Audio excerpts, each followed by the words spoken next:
showtime.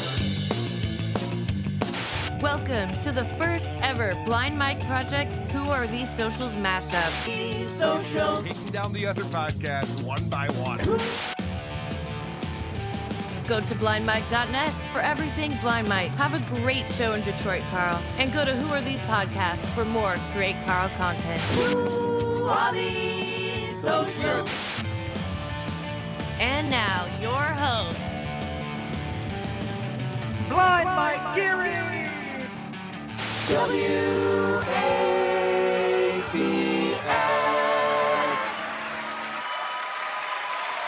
All right, let's see if I can do this. Welcome, everyone, to America's #1 social media podcast. Is that what he says? Yes. If you think you know more about social media than us, then you're as gay and childless as Carl. I'm Mike Geary. With me, as always, is Casey Day. Hey, Blind Mike, how are you? I see you got the wood paneling. We're almost there. I almost believe it. I'm hearing rumors that Casey Day overuses the laugh track and the rim shot, and he won't read your super chats, and the latter is simply not true. Yeah, but I have given up Heyo. I've good. given up Heyo. I've retired it. It's retired. Once the crutch is pointed out to you, you do work on getting rid of it. I have a few myself. Yes, But I got a new one, Mike. You want to hear it? what is it? That's my new one. You like God damn it. bringing that back, baby? Well, I'm excited for that. But one change in today's show, that if you super chat more than $25, you can gargle my ball bag. I don't care. We're not doing super tips today. The show won't be slowed down by goddamn jingles because this is Mike Geary's show. All right? So it's time to get to business. Hello, everybody. Go to blindmike.net for all your Blind Mike needs. That's where you get every link for this show. And you can super chat us. But you don't get any of the fun voices. You get Casey's voice, and that's it. And today, I understand. Today we'll be doing Blind Mike Project and Who Are These Socials topics because Carl ain't around. And we're on my channel because Carl wouldn't let us on the Big Boy channel. So we're doing whatever the fuck I want today, all right? It's just Woke Dad, which is what Who Are These Socials should be. 1 hour of Woke Dad. I can stand an hour of that guy. You kidding me? No one could. Actually, I can't either. I pulled a couple clips of Woke Dad, but I can't wait till the political season is over. This is how we seamlessly ease into banter, by the way. This is how it's done. I've been on Woke Dad's TikTok, and it's all political stuff. Yeah. It's all Trump. So I'm like, I just can't wait till mid-November. Once he's past all this, I know if Trump wins, there's going to be a couple weeks of crying. But once we get past that, then we can get back to Daniel Alexander telling us some ridiculous story about an old Republican lady that tried to buy coffee from him. You know, the good old days. Yeah, I mean, we got a 12-team college football playoff coming up. What are we even talking about politics for? We got a new leader in this country, and it's called college football. You're damn right, baby. So Casey Day is with me, a veteran of both shows, the only man who has done both shows multiple times. That's quite a feather in your cap, buddy. Yes, I'm the crickety third leg that barely holds it up each time. Just all the shit runs down on from all sides. So yes, I'm here to keep the show going. I love the show. So it's nice when Casey's on Who Are These Socials, because then when I get back, people are like, "Thank God." Well, that's the Krager's experience too when I'm on the other show. So hey, I make other people look good. That's my. You want to look good? Have me on your show the week before you take a week off, and then you'll look amazing. Thank you. So, if you don't usually watch Who Are These Socials at this time, you should. And we're usually on the Who Are These Podcasts YouTube channel. And if you do usually watch Who Are These Socials, but you don't usually watch the Blind Mike Project, go to blindmike.net, subscribe to this channel. You'll always know when we go live, and have some fun with us. Carl is in Detroit. He's at a Red Wings game or something right now, preparing for their big live show. So I hope everyone has fun out there in Detroit. I think Cardiff and the boys are out there as well with Drew Lane in Ferndale. So boys have fun. Yeah, stay off of 8 Mile, Carl. You're not going to do well on 8 Mile. Just stay out of that area. I think Carl's more hood than he lets on. I can see him rap battling. Yeah, he's like the brother of Napoleon Dynamite. Just kind of has a secret gangsta streak inside it. The nerd. Yes. He's exactly like that. All right, let's get into it today because there's some things I wanted to talk about. First and foremost, I want to get into this Rob Saul stuff because Rob Mhm. Saul talked about us. Which is there a poorer sport? Is there a more sour bitch than Rob Saul? Do you think there's anything that people can make fun of you for, Rob? Do you really think you're impenetrable? Like you're the one guy who can't be made fun of on the internet? Stop crying. Jesus Christ, was this sad? So we talked about Rob Saul. Casey was on the episode.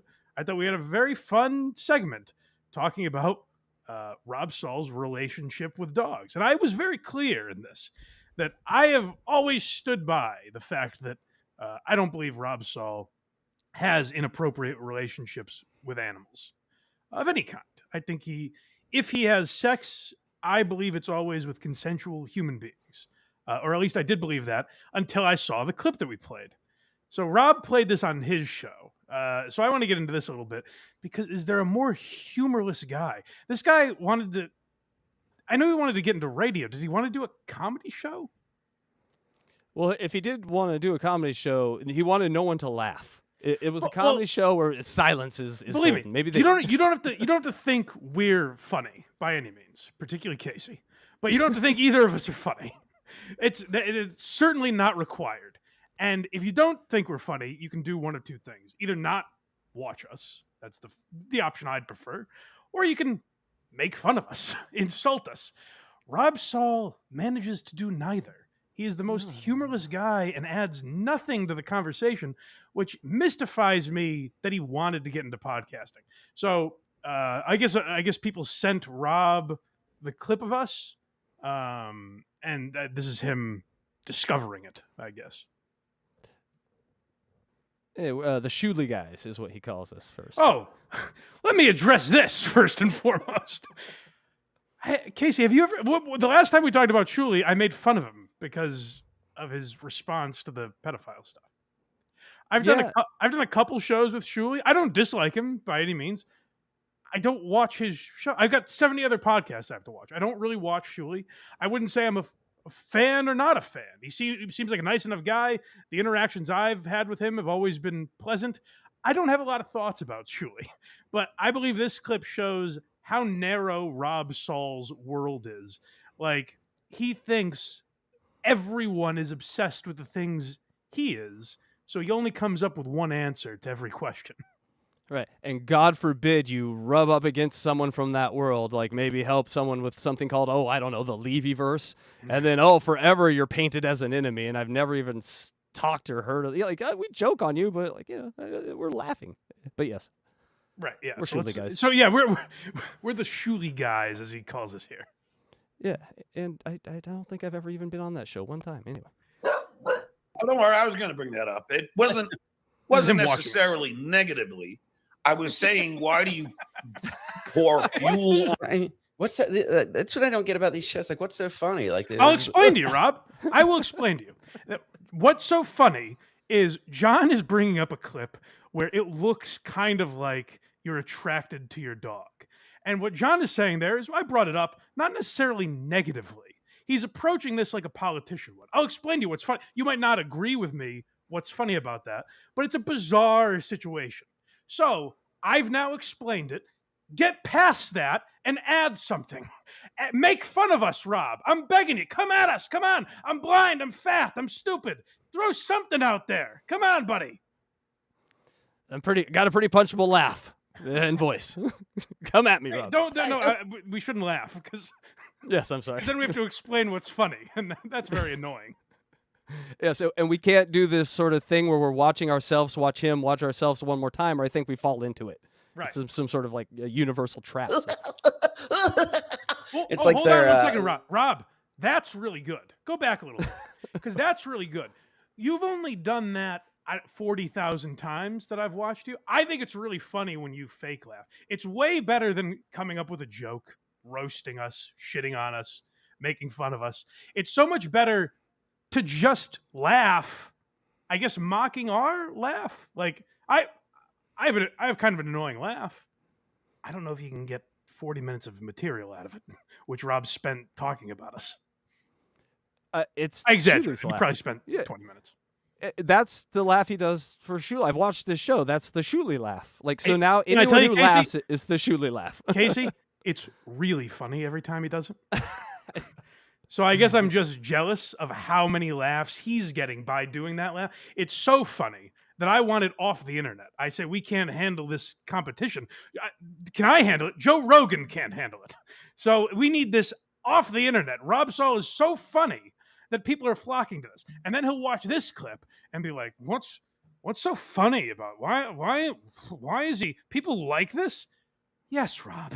A few people like it. Get past that, accept that a couple people like it, and add something to the conversation. Come up with something creative on your own. A joke, perhaps. It's like, what's so funny? Like they're just it's like they're obviously like Shuli Obviously. guys, you know. Obviously. As Hold long on. as we Rob, to laugh at you does not make you a Shuli guy. What I'm laughing at is the idea that a man in his 40s gets on the internet every day and goes, guys, I don't fuck dogs. I don't want to have sex with my aunt. I could close with her if I wanted to. Guys, stop it. That's what I'm laughing at. Now, you can agree or disagree with how much I'm laughing, how annoying my laugh is, and whether or not I should find it funny. But again, comment on it. Stop being mystified by it. You gotta move past that. Accept that we find it funny and you don't, and come up with something clever about it. Every day, I guess I'm mad because I waste my time watching Rob and John. Every day go, I mean, why do people watch these guys? Why do people watch Shuli? Why do people watch Carl? Why do they do this? I don't know why, John. Investigate. Come up with some answers. You can't every day ask the same questions. It's bothering me now. It's affecting my life. We need to get you a better adversary, someone who can actually answer a question instead of just laugh in your face. we laugh maniacally, the audience will think that something funny is going on. Is that what I'm doing, by the way? I have kind of an annoying laugh. I'll grant you that. Am I laughing maniacally? No, I would say oh, those dogs didn't know what hit them. I don't think maniacal is the word he was looking for. Yeah, that's also how Chappelle's audience acts when they watch him. They're laughing maniacally. No, Rob, they're just laughing. It's humor. It's life. It's joy. Look into it. When you got your head in a dog's ball sack all day, it's hard to see the joy in life. Again, do we find stupid shit funny? Sure. But Yes. I think just if you described the scenario to people, that like, yeah, Rob Saul, someone made a joke on the internet that Rob Saul fucks his dogs, and he gets really mad about it every day and pretends he's not mad. And what's so funny about this, guys? That's inherently what is funny about it, watching him get angry about it and be really sensitive to it. Maybe Rob doesn't find that funny. Make fun of us. Find a clip you can goof on. There's plenty. I did a whole show on it. 10 episodes. It was very hurtful. This was a positive dog fucker comment. All right, this one's called Weird Dog. Oh, this is Rob. Watch this on your own. This is how. So some guy on the internet at some point. I don't know how this started. Someone on the internet was like, "Hey, I think Rob fucks his dogs," and then that joke kept getting made over and over again. Rob fucks his dogs. Rob has a weird relationship with his dogs. This is your response to that. Instead of like laughing it off, not responding to it, whatever, knowing in your own mind that it didn't happen, so you're secure enough in your life that you don't have to answer whether or not you have sex with animals. Instead of that, this is your response. And this is what I find funny. You might disagree, Rob, but this is why I'm laughing at you. Before you make fun of that, understand the dog likes it. We got it, Rob. I'm laughing. Yes. Make fun of me now. He wanted this. He was you should have seen how this little fucker was dressed. Collar only. Oh my God! Listen to the laughter. There's real comedy going Just on here. begging. Yeah, Begging yes. for that collar. Again, Rob, you can disagree with it, but we're having a good time. Now make fun of us in some way. I shouldn't have to instruct you on how to take me down. I laugh like your aunt when she saw your cock. Make fun of me, dude. Do something. There you go. Oh, to be tugged on and taken from behind. We're going with the she deserved. Kissing your dog on the face now is equal to raping. Yeah. Rob, that's funny. That's funny to me. Again, disagree all you'd like. That's why I'm laughing. Because we're talking about you fucking your dog in an absurd manner. And you're like, oh, sure, just because I kiss my dog, I guess I rape it. I can't help but laugh, Rob. I don't know how to stop myself from laughing. So either make fun of us or accept that it's funny. So much victim blaming every time from this guy. I guess just because I mouth fuck my dog means I insert anally. Sure. I have a weird dog. I'll say it. He comes up and wants to be kissed on the face, and he shows his teeth. Some dogs are weird. He may be a little whack. Hold on. I just want to be clear for everyone because I know it gets confusing. I'm sorry, I'm laughing, Rob. This is not the video we watched making fun of Rob. This is his response to our video. Fresh laughs. Hey, I have a weird dog, all right? He needs certain attention that I have to provide him. Does that make me a dog fucker? Well, fine. Lock me up. He shows his teeth. I got it. I got to blow him. Don't you see, Rob, even your response is funny. Now, you're such a sensitive little bitch that you can't accept that things you do are funny. I've been sensitive to stuff on the internet before, Rob. Too sensitive. But I can at least understand why people were making fun of me for something. I didn't think I was Teflon. Like, I should never be made fun of. You have to watch this and listen to what you're doing and go, listen, do I fuck dogs? No. But that doesn't mean my dog is perfect. Sometimes I need to give the dog certain tender love and care that may seem like I'm fucking it. That is funny. You're behaving in a bizarre manner. You're interesting to watch in that way. So come up with something to respond to it instead of just going, this is funny? This is fun? This is funny? Yes, we find it funny. You do pretty good, Rob Saul. That laugh.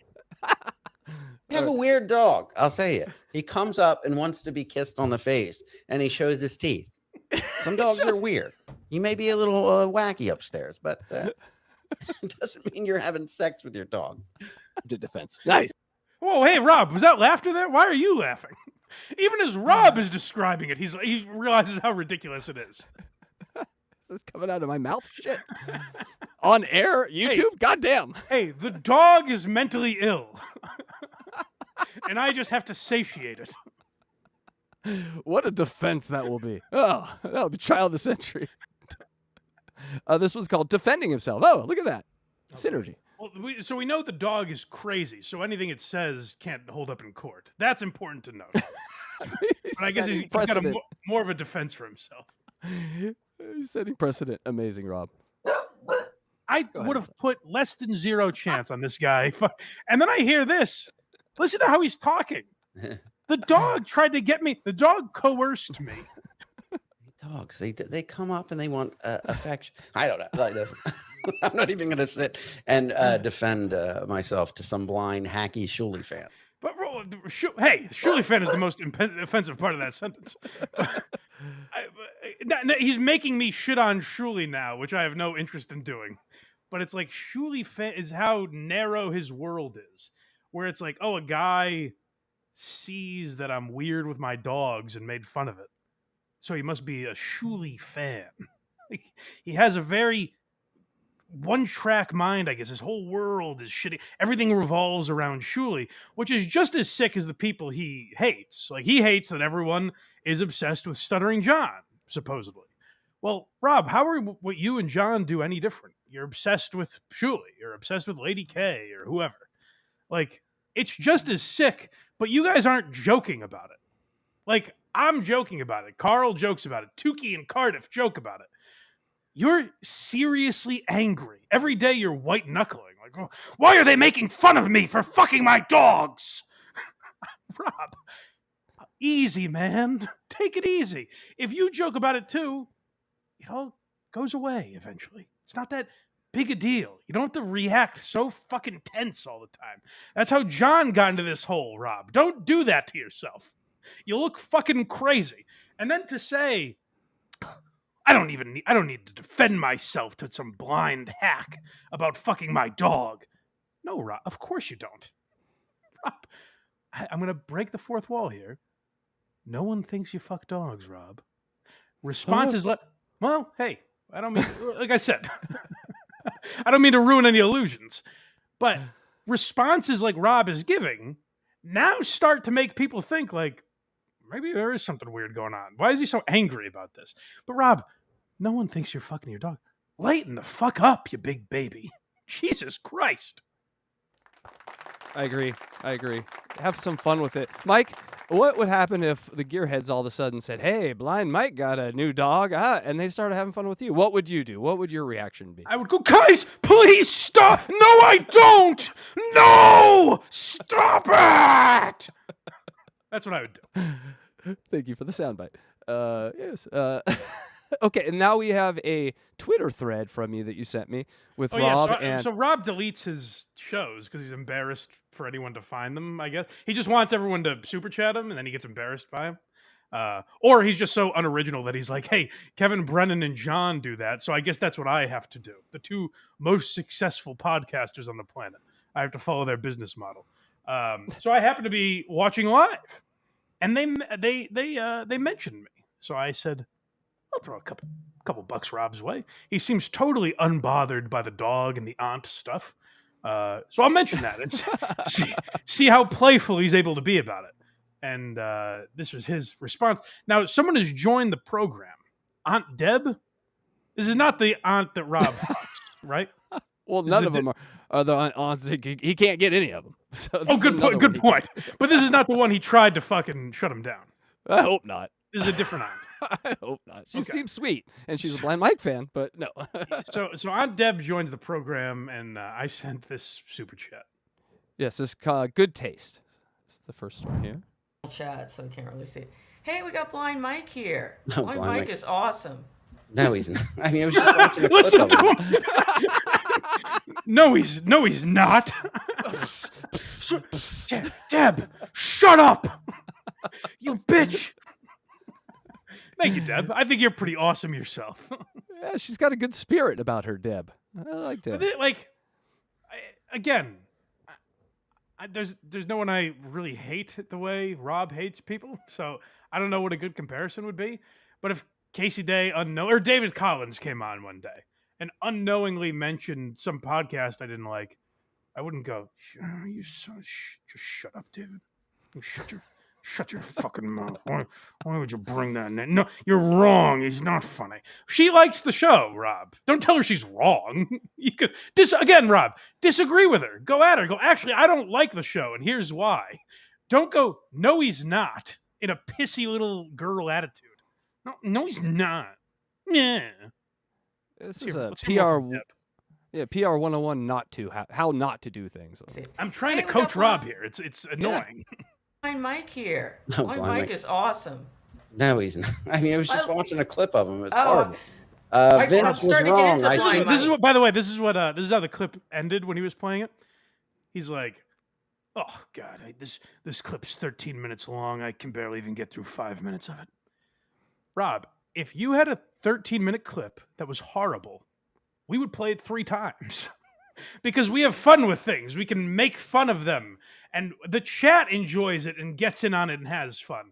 You're such a miserable cunt that you're not able to add anything. So a 13-minute clip becomes 5 minutes. Whereas with us, we can stretch a 13-minute clip to an hour and a half because we expand upon it. We make it transformative content. That's the word. That's where the word comes from. You transform it into something else. Whereas Rob and John just play the clip. It's actually not transformative. YouTube should take them down for that because they're literally just playing other people's content without adding anything to it. It's astonishing. But again, Rob, go ahead. It was the best 5 minutes of his show, I gotta say. So they might need it. But if we're so bad, Rob, you should be able to dunk on us all fucking day. Play it 3 times and make fun of it. Come up with new things to make fun of every time if you want. The way John does, he plays clips over and over again. Learn from your master. I think you can nail your aunt if everything lines up right. And I believe that. By the way, that's really good, Rob. You zinged me right back to the point where I wished I didn't even send that super chat. I was like, boy, egg all over my face. I'm so humiliated.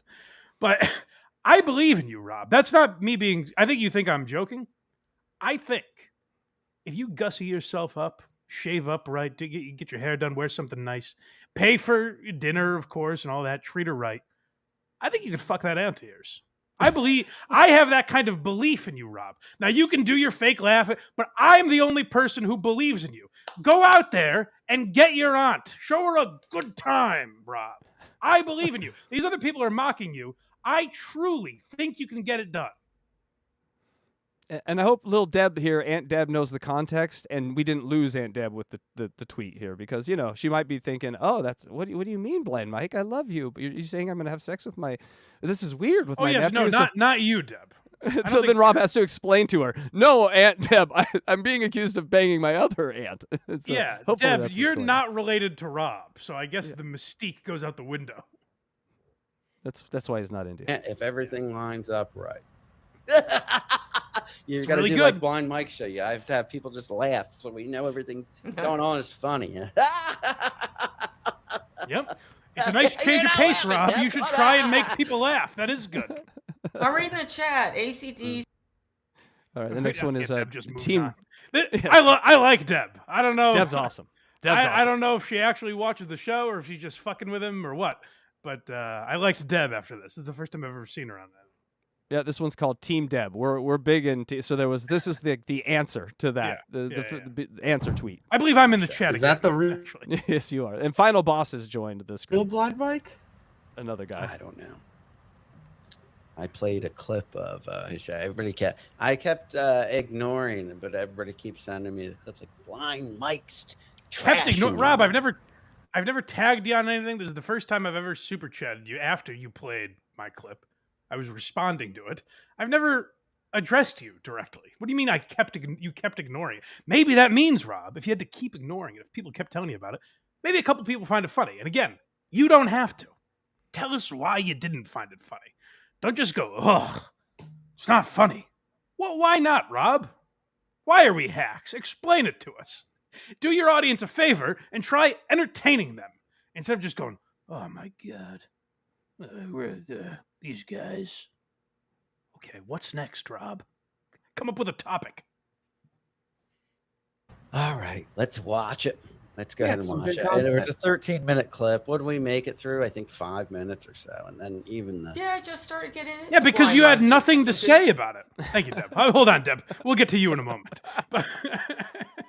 But you had nothing to say about it. That's why you only got through 5 minutes. You had literally nothing to say. And again, make fun of us. Like we're easily mocked. Start with the laughs and expand. Move on. Go to other things. Call me fat. People have done that before. Call me blind. That's really funny. So move on to other things. But you couldn't because you don't believe in yourself. I am starting to think this guy fucks dogs. It's the only explanation as to why you can't respond to it in any humorous way. Start with the nicknames, Rob. Give us nicknames. That's what your boy Stuttering That's really John does. good. Yeah. Yeah. Give me a nickname. Give Mike a nickname. John gave me one. What's your I nickname? think you messaged me and said that Rob brought me up again on John's show. Yes. Rob goes, yeah, this guy Blind Mike is making fun of me. And John goes, Blind Mike, what is he? Deaf, dumb, and blind? Because I know what it was. The clip they played the clip of Gino, and I'm not talking in it. And John goes, what is he? Deaf, dumb, and blind? I'm like, John, it's a conversation between two other men. I'm not. There's nothing to do with it. I gotta say, your appearance there was magical. I finally caught it. Yeah. Yes, I really added a lot. It's the haymaker over the top, though, at the end. It's just a logic bomb on everyone. It was great. All right, let's get back to the good stuff. Really good takes. Yeah, I like Blind Mike. Well, you would. Anybody that Deb, like, she goes out of her way to come on the show to like praise anybody that trashes me. No, I'm just saying. I just think, She didn't even know I trashed her. You know what I mean? Like said- she didn't know I was even in the chat a minute ago. She's like, "Oh, I like Blind Mike." Rob's such a baby. this being this sensitive and being on YouTube they just do not mix, man. That's oil and water. You're not gonna last. You're gonna burn out because you're too sensitive. You don't know how to like just roll with it. You don't have sort of creative outlets so you can just move on to the next thing. You're just wallow in it. You just sit in your own bile. Ugh. And that's fine. Like when I started on Kirk's show, it's something I had a tough time adjusting to. You're not used to the amount of feedback you're getting, and you're not used to with a bunch of strangers like fucking with you and making jokes, and you read everyone literally, and you think like a lot of these people are out to get you. So in that way, I do have like empathy for Rob, where he's having a hard time figuring it out, but he's also a man in his 40s. That if you're gonna do it, figure it the fuck out, like I did. You know, I'm not saying I'm never sensitive about anything, but you gotta figure out how to handle it on your own. It's not everyone else's fault, Rob. That's what you have to learn. When people make jokes about you on Twitter or on YouTube or Reddit or whatever, that's what people do for shows. Like people make jokes about shows they like. They want to feel like they're part of the community. Do some people cross the line or say shit that isn't funny? Of course. You, as a guy on a show, has to learn how to deal with that. So I'm trying to help you with that, Rob, because you've said nothing. Not even funny. I've never heard you say anything lighthearted. It's always angry. And then, God forbid, a woman is brought up because he goes right into this hideous cunt. Yeah. And it's like, Jesus, man, lighten the fuck. Do you want to do a comedy show? Is that the goal with this? Or is it just to be a miserable guy who reads insults? Is that all you ever want to do? That's it, Mike. That's what he wants to do. All right. Also, remember, he burned brightly onto this scene by throwing best friends under buses, saying, "Oh, you're a druggie, and oh, you buy views. Hey, you guys all like me now, right? Huh? Like that's his interest. So whatever we expect from this guy, it can't be good and uncreative. Here we go. Deb is Switzerland. She likes everybody. I'm Switzerland. I like everybody. Blind Mike, $2. Yep. Deb is cool. Rob, go easy on the dog. What do you mean? Taking care of them? Am I feeding them too much, Blind Mike? Oh, no. Yes, in a way you are He's feeding them Cloudy too Mike. much. I think he's Your genitals. I'm saying stop satisfying them sexually, I guess. I mean, although if you're satisfying them, who am I to judge? But we're not at that sort of ethical bridge yet. That's going to be like 100 years down the road. We can't do that now. We can't give these animals sort of the freedom to choose their own Robs. You know what I'm saying? Right. Well, it is. I remember when I was a kid, it was an argument in this country before gay marriage was passed. People would say, "Oh, what next? A man and his dog?" And I remember being a boy thinking, "That's ridiculous. I'll never meet someone like that." And then we found Rob Saul. So I was wrong. Yeah, Maybe George W. Bush was right, you know? And as a man who does this with dogs and then has hundreds in his chat, so God knows how far the plague goes, Mike. It's cloudy vision. I don't think he's really blind. Hey. Yeah. Wow. Got a cloudy brain. Cloudy Mike. sense of humor. Blind Mike sounds way better than Cloudy Mike. True. It does. Well, can I say though? Who's the other guy with him? that is the final boss. Well, I don't know if he likes or dislikes me or anything. I'm not saying that made me fall out of my chair laughing. He attempted a joke. He's like, I don't think he's really blind. His vision's just cloudy, which is true, by the way. But like, he tried something. And even like this guy's trying to make fun of me, and Rob's like, fucking fuck him. Stop being so angry. Lay your hair down, man. Little Deb even tagged it. They were working together against Rob. Hey, Rob, let's roast this asshole. Yeah. No, I don't want to. He said mean things about my dogs. Yeah, fucking Rob, man. Did I laugh too much in that segment, Rob? I apologize. I tried to be very serious. I overlapped for effect. For both of us. Thank you. Yes. He's gonna burn out, though. You can't be this high strung, this high emotional. Like, you know, this is why there's not a lot of I'm gonna say it and get in trouble here. There's not a lot of female. It's just hard to take the onslaught every day of this stuff. As you know, why people like DJ ELECTRA are superstars, but he's a bitch and he can't handle it. And let's just call it out for what it is. Yeah. Shall we move on from Rob Saul now? One bitch to another. Here we go. Who's next? You want to go steel toe? No, we'll do Steel Toe and Daniel Alexander last because I know that's what the Okay. people are clamoring for. But let's go to let's do a Who Are These Socials pal by the name of John Cirasani. All right. Let me go grab the. This guy is insane. Just as insane as the last person we're talking about in a totally different way. I'll tell you how much Carl has me trained. I was waiting for the Instagram jingle right there. Oh no. Well, I'm doing a couple things. Do you want to do some? No, let's I do don't. some- I don't want it. It's good. It's good to break me of that habit. Yeah, we'll do this one. Whoa, All right, so hey, that's exciting.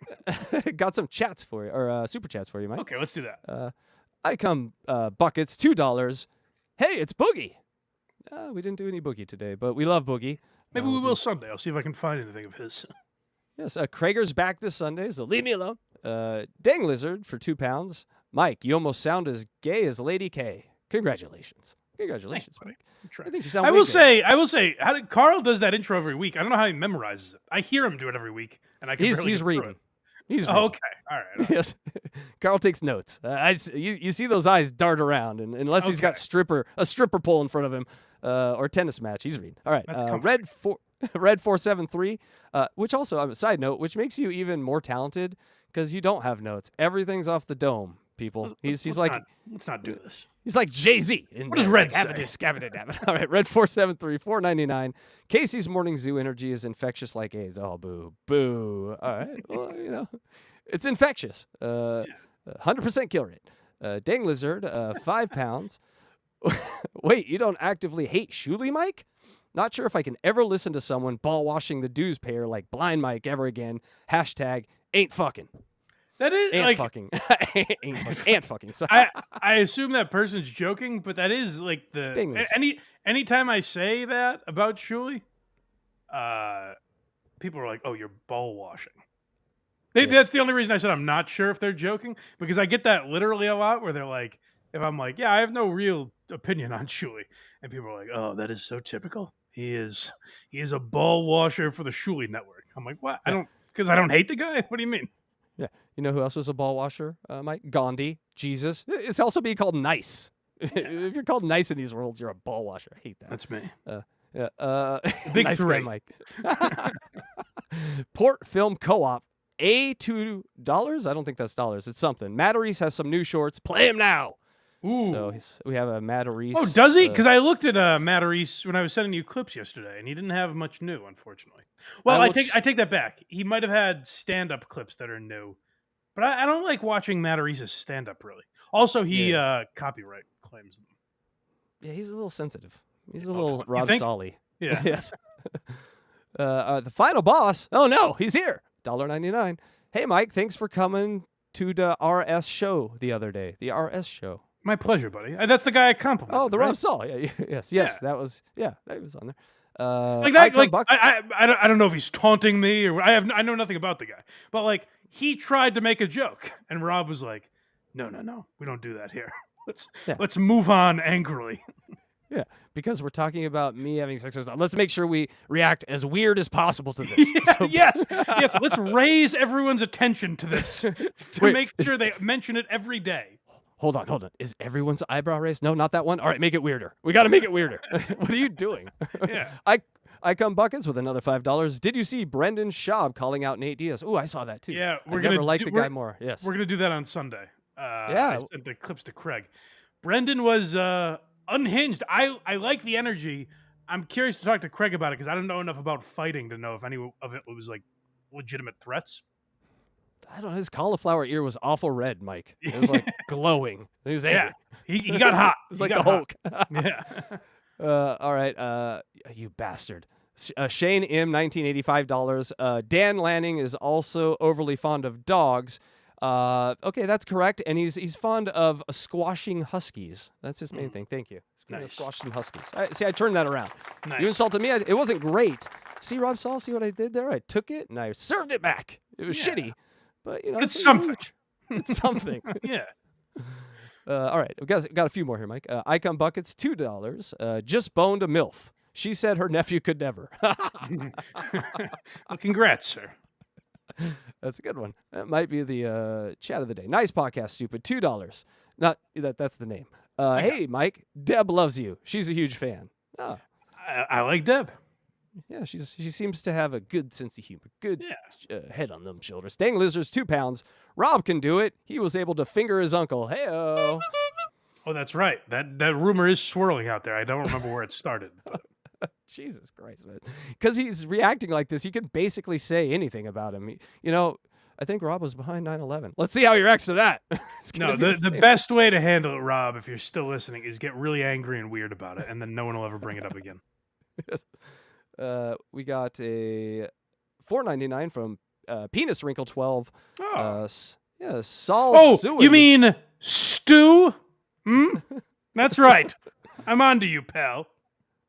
Yes, Saul is suing me based on the idea it's against the law to post public information on someone if done to harass. If true, Iso's got $1 million case against the Dabbleverse. And, that's a good point. Yeah, Penis Wrinkle was doxxed on Stuttering John's show today. I don't know if it's his real name or not, but and Harvey Weinstein. Oh, he's gonna get us all. Cosby, we're all in trouble. I've never understood. Like, my name is Mike Geary. Yeah, that's been out there ever since John exposed it. And for about 9 years prior to that as well, publicly. But I don't know what John thinks is going to happen, like when someone learns someone's name and state they live in. Are we all going to go to their house and beat them up for John? What's going to happen? Can I give you the worst case scenario? What I think? He knows, like we all know, if you're really about this, because he's been a troll a very long time. He's been a troll before we even knew what a troll was on the Stern Show. He knows there's crazy people out there. And he knows that if he can just say something enough times, he might be able to trigger someone into doing something where he has, no, I have no responsibility. I was just saying these things, free speech. He's trying to locate a crazy person, you know, like a Reggie Jackson in Naked Gun, and trigger them to where they go get the queen. Yeah, that's my metaphor. But yes, that's what I think. That's the most negative spin I can put on it. Also, he's probably just an idiot, but sweet guy, that's Stuttering John. But Penis Wrinkle, thank you. Whatever your name is. We support you, Penis Wrinkle, in your lawsuit against Rob Saul. Get Discovery and get his hard drive, please. Radish for 2 pounds. Have you liked the smash button yet? Up the thumb. That was confusing. But yes, hit the like and smash the subscribe. Subscribe. Oh, yeah, if you're not usually here, subscribe, and then you'll always know when we go live and when we post videos and all that stuff. Tap that notification bell. Yeah, we got a 354 in chat. Thank you guys for coming and spending your midday with us here. Last one, Rocker B 2002, $5. I wouldn't be surprised if Rob buys bulk peanut butter from Costco for his dog. We got a peanut butter joke in. Oh, real funny. Real funny. Now, I get, if you hear the same joke over and over again, like, okay, but handle it case by case, you know? Absolutely. All right, you ready for some Cerasani? Yeah. So John Cerasani was going off this week. If you guys don't know John Cerasani from our usual Who Are These Socials coverage, he is a guy, he's very wealthy. And I know that because he likes to tell us about it a lot. He has a waterfall in his house. That's really cool. He gambles a lot and he's a high roller at a lot of very nice casinos in Vegas as well as other places.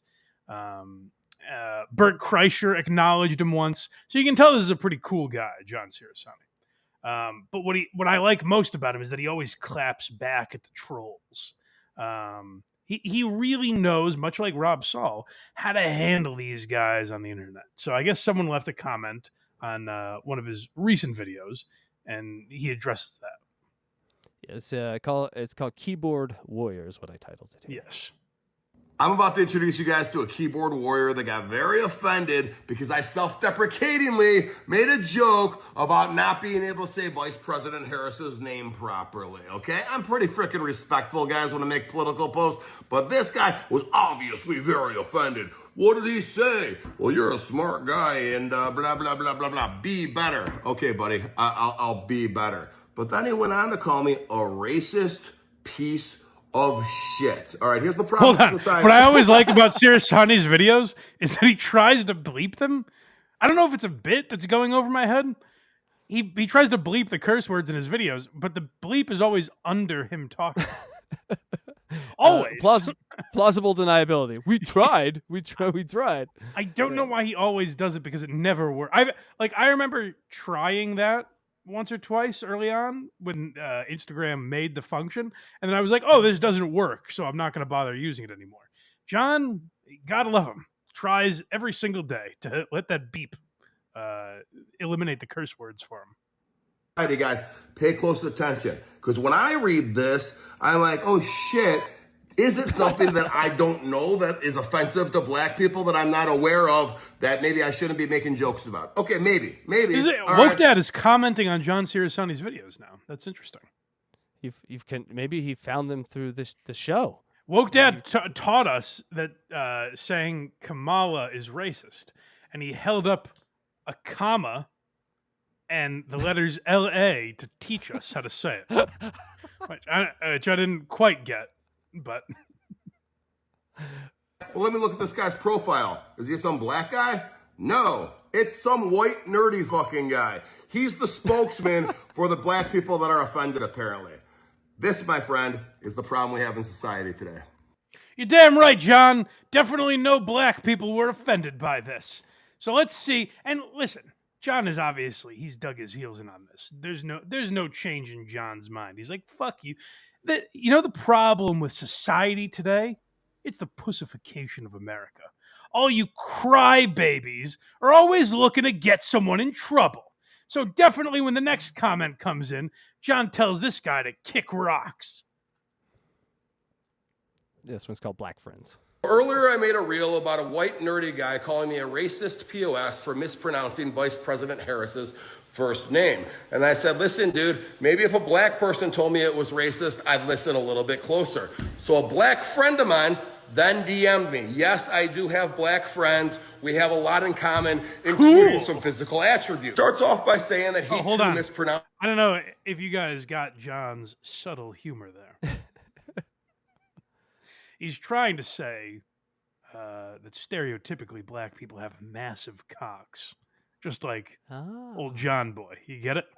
He's got a big piece on him. In case you didn't know, and that's how you always know guys with big dicks is they tell you about it a lot. He reminds me of like a nega Gronk, like an evil Gronk. You know, if like Gronk wasn't so cheerful and had just didn't do football and just invested in stocks, he's got that same sort of meatheadness to him. Yeah, I don't know. So Carl was saying that Alex Stein, I guess, met John Cerasani, and then Alex Stein talked to Carl about it and was like, "Hey, just so you know, like I know you make fun of Cerasani on your show. He's actually a great guy, and I think like if you met him, you'd really like him. Like he's not the persona you see on Instagram." And I'm like, "Well, why would you choose this? Like, why would you want this to be what society sees you as?" Maybe it's an Andy Kaufman-esque role he's playing and we'll all be fooled at some point. Perhaps. Yeah, he is genius. Including some physical attributes. Starts off by saying that he too mispronounces her name sometimes. He says it like the wrestler, so do I. I thought her name was Kamala. But then he goes on to say there is a difference though, and here's how racism comes into play. He points out that I personally... here's how racism comes into play. Here's why you're racist, John. And this is John going, okay, I'm listening. Why am I racist? Explain it to me. Am not. I put my glasses on. I'm paying attention. Saying it wrong. I hesitate. I don't know how to say it correctly. Then he compares that to people that say it wrong intentionally, without hesitation, knowing it's wrong. And he points out that that's what Donald Trump does. And it's a sign of disrespect to people of color, which he agrees with it. I got to be honest. I'm a little bit enlightened. I had not looked at it that way, and black people have. John, the white guy told you the same thing. He's a little enlightened, is what I think you meant to say. The white guy said the same thing to him, and John was like, "Look at this pussy bitch." And then a black guy enters the chat, and John's like, "Boy, that's really interesting. I never thought of it that way, huh? Well, you've opened my eyes for the first time. I wish anyone else had come to me and said, 'Hey, John, you're pronouncing that wrong, and there's some racial undertones to that.'" That's what the other guy did, and you called him a pussy. This is how the Star Wars franchise changed, right in front of everyone. Just we can't do that anymore. All right.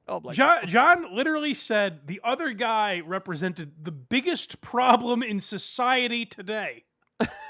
That, like, Israel's bombing Palestine. We got a crazy election going on. But that guy on Instagram is the problem that we should focus on. He agrees with it. I got to be honest. I'm a little bit enlightened. I had not looked at it that way. And Do you get a little bit enlightened? Isn't enlightenment like vast amounts of it? Thank you, Black Savior, for showing me the way. I got a little tiny nirvana. Just a little tiny bit of nirvana. you know, black people have different names that aren't like traditional white American names sometimes, and I could see how that could be offensive. Lastly, I'll leave you with this. You got 2 ears for a reason. Listen with them. If you don't, you're just as bad as those people you bitch about. But you just...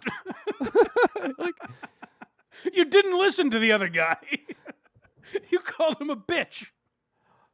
Also, he got the saying wrong. It's God gave you 2 ears and 1 mouth because listening is twice as important as talking. Not you got 2 ears, use them. No, that's if his pencils have erasers. That's his line. Use that every day for everything you do wrong. By the way, I mentioned Alex Stein a minute ago. Someone messaged me and said that GG33 did an interview with Alex Stein. What was that? Oh, sorry. Oh, I thought that was our GG33 sound effect or something. Well, it is now. I guess GG33 did an interview with Alex Stein, and I said I'll save that for Carl because I know Carl. I'll be curious to watch it because if Alex Stein is wowed by GG33, I can't wait to watch Carl defend him. And go, no, well, actually, this isn't what GG33 usually does. This is actually a really interesting point he's making, and that's why Alex is so impressed by it. There'll be a lot of ball washing, is what you're saying. Yes. Exactly. Yes, we love ball washing. Oh, maybe some laughs too. Maybe they'll laugh over there. No, I won't allow it. Okay. Where are we going next on our cavalcade of leotards? Right. So that's what John Cerasani's been up to. Now let's check in on a guy that is a cross between both shows, the Blind Mike Project and Who Are These Socials. Let's see what the Opester has been up to, shall we? Oh, absolutely. It's been a while since you've covered Opie on this show. Yeah, I haven't talked about Opie in a while. Really on either show. We don't talk about him too much.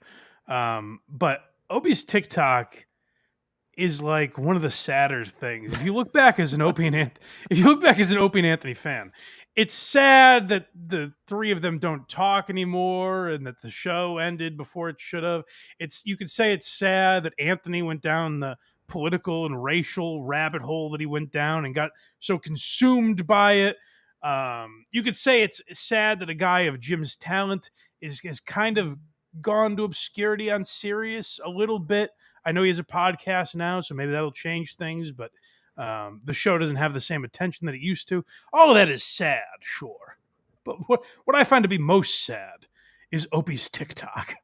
It is a 60-something-year-old's attempt at staying relevant, and it isn't working. Yet Opie is so persistent with it. You got to applaud him for his effort. He never stops posting TikToks, whether it be clips of his show or him out on the street. So let's see what the Opester has been up to in New York City. This one is called Gapstow Bridge. Yeah, so he's out in public. This is what Opie does. He messes with people in public, and he gets a zany reaction out of them.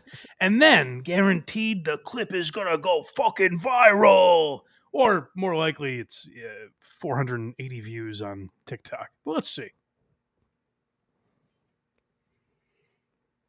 Taking a picture of the Gapstow Bridge.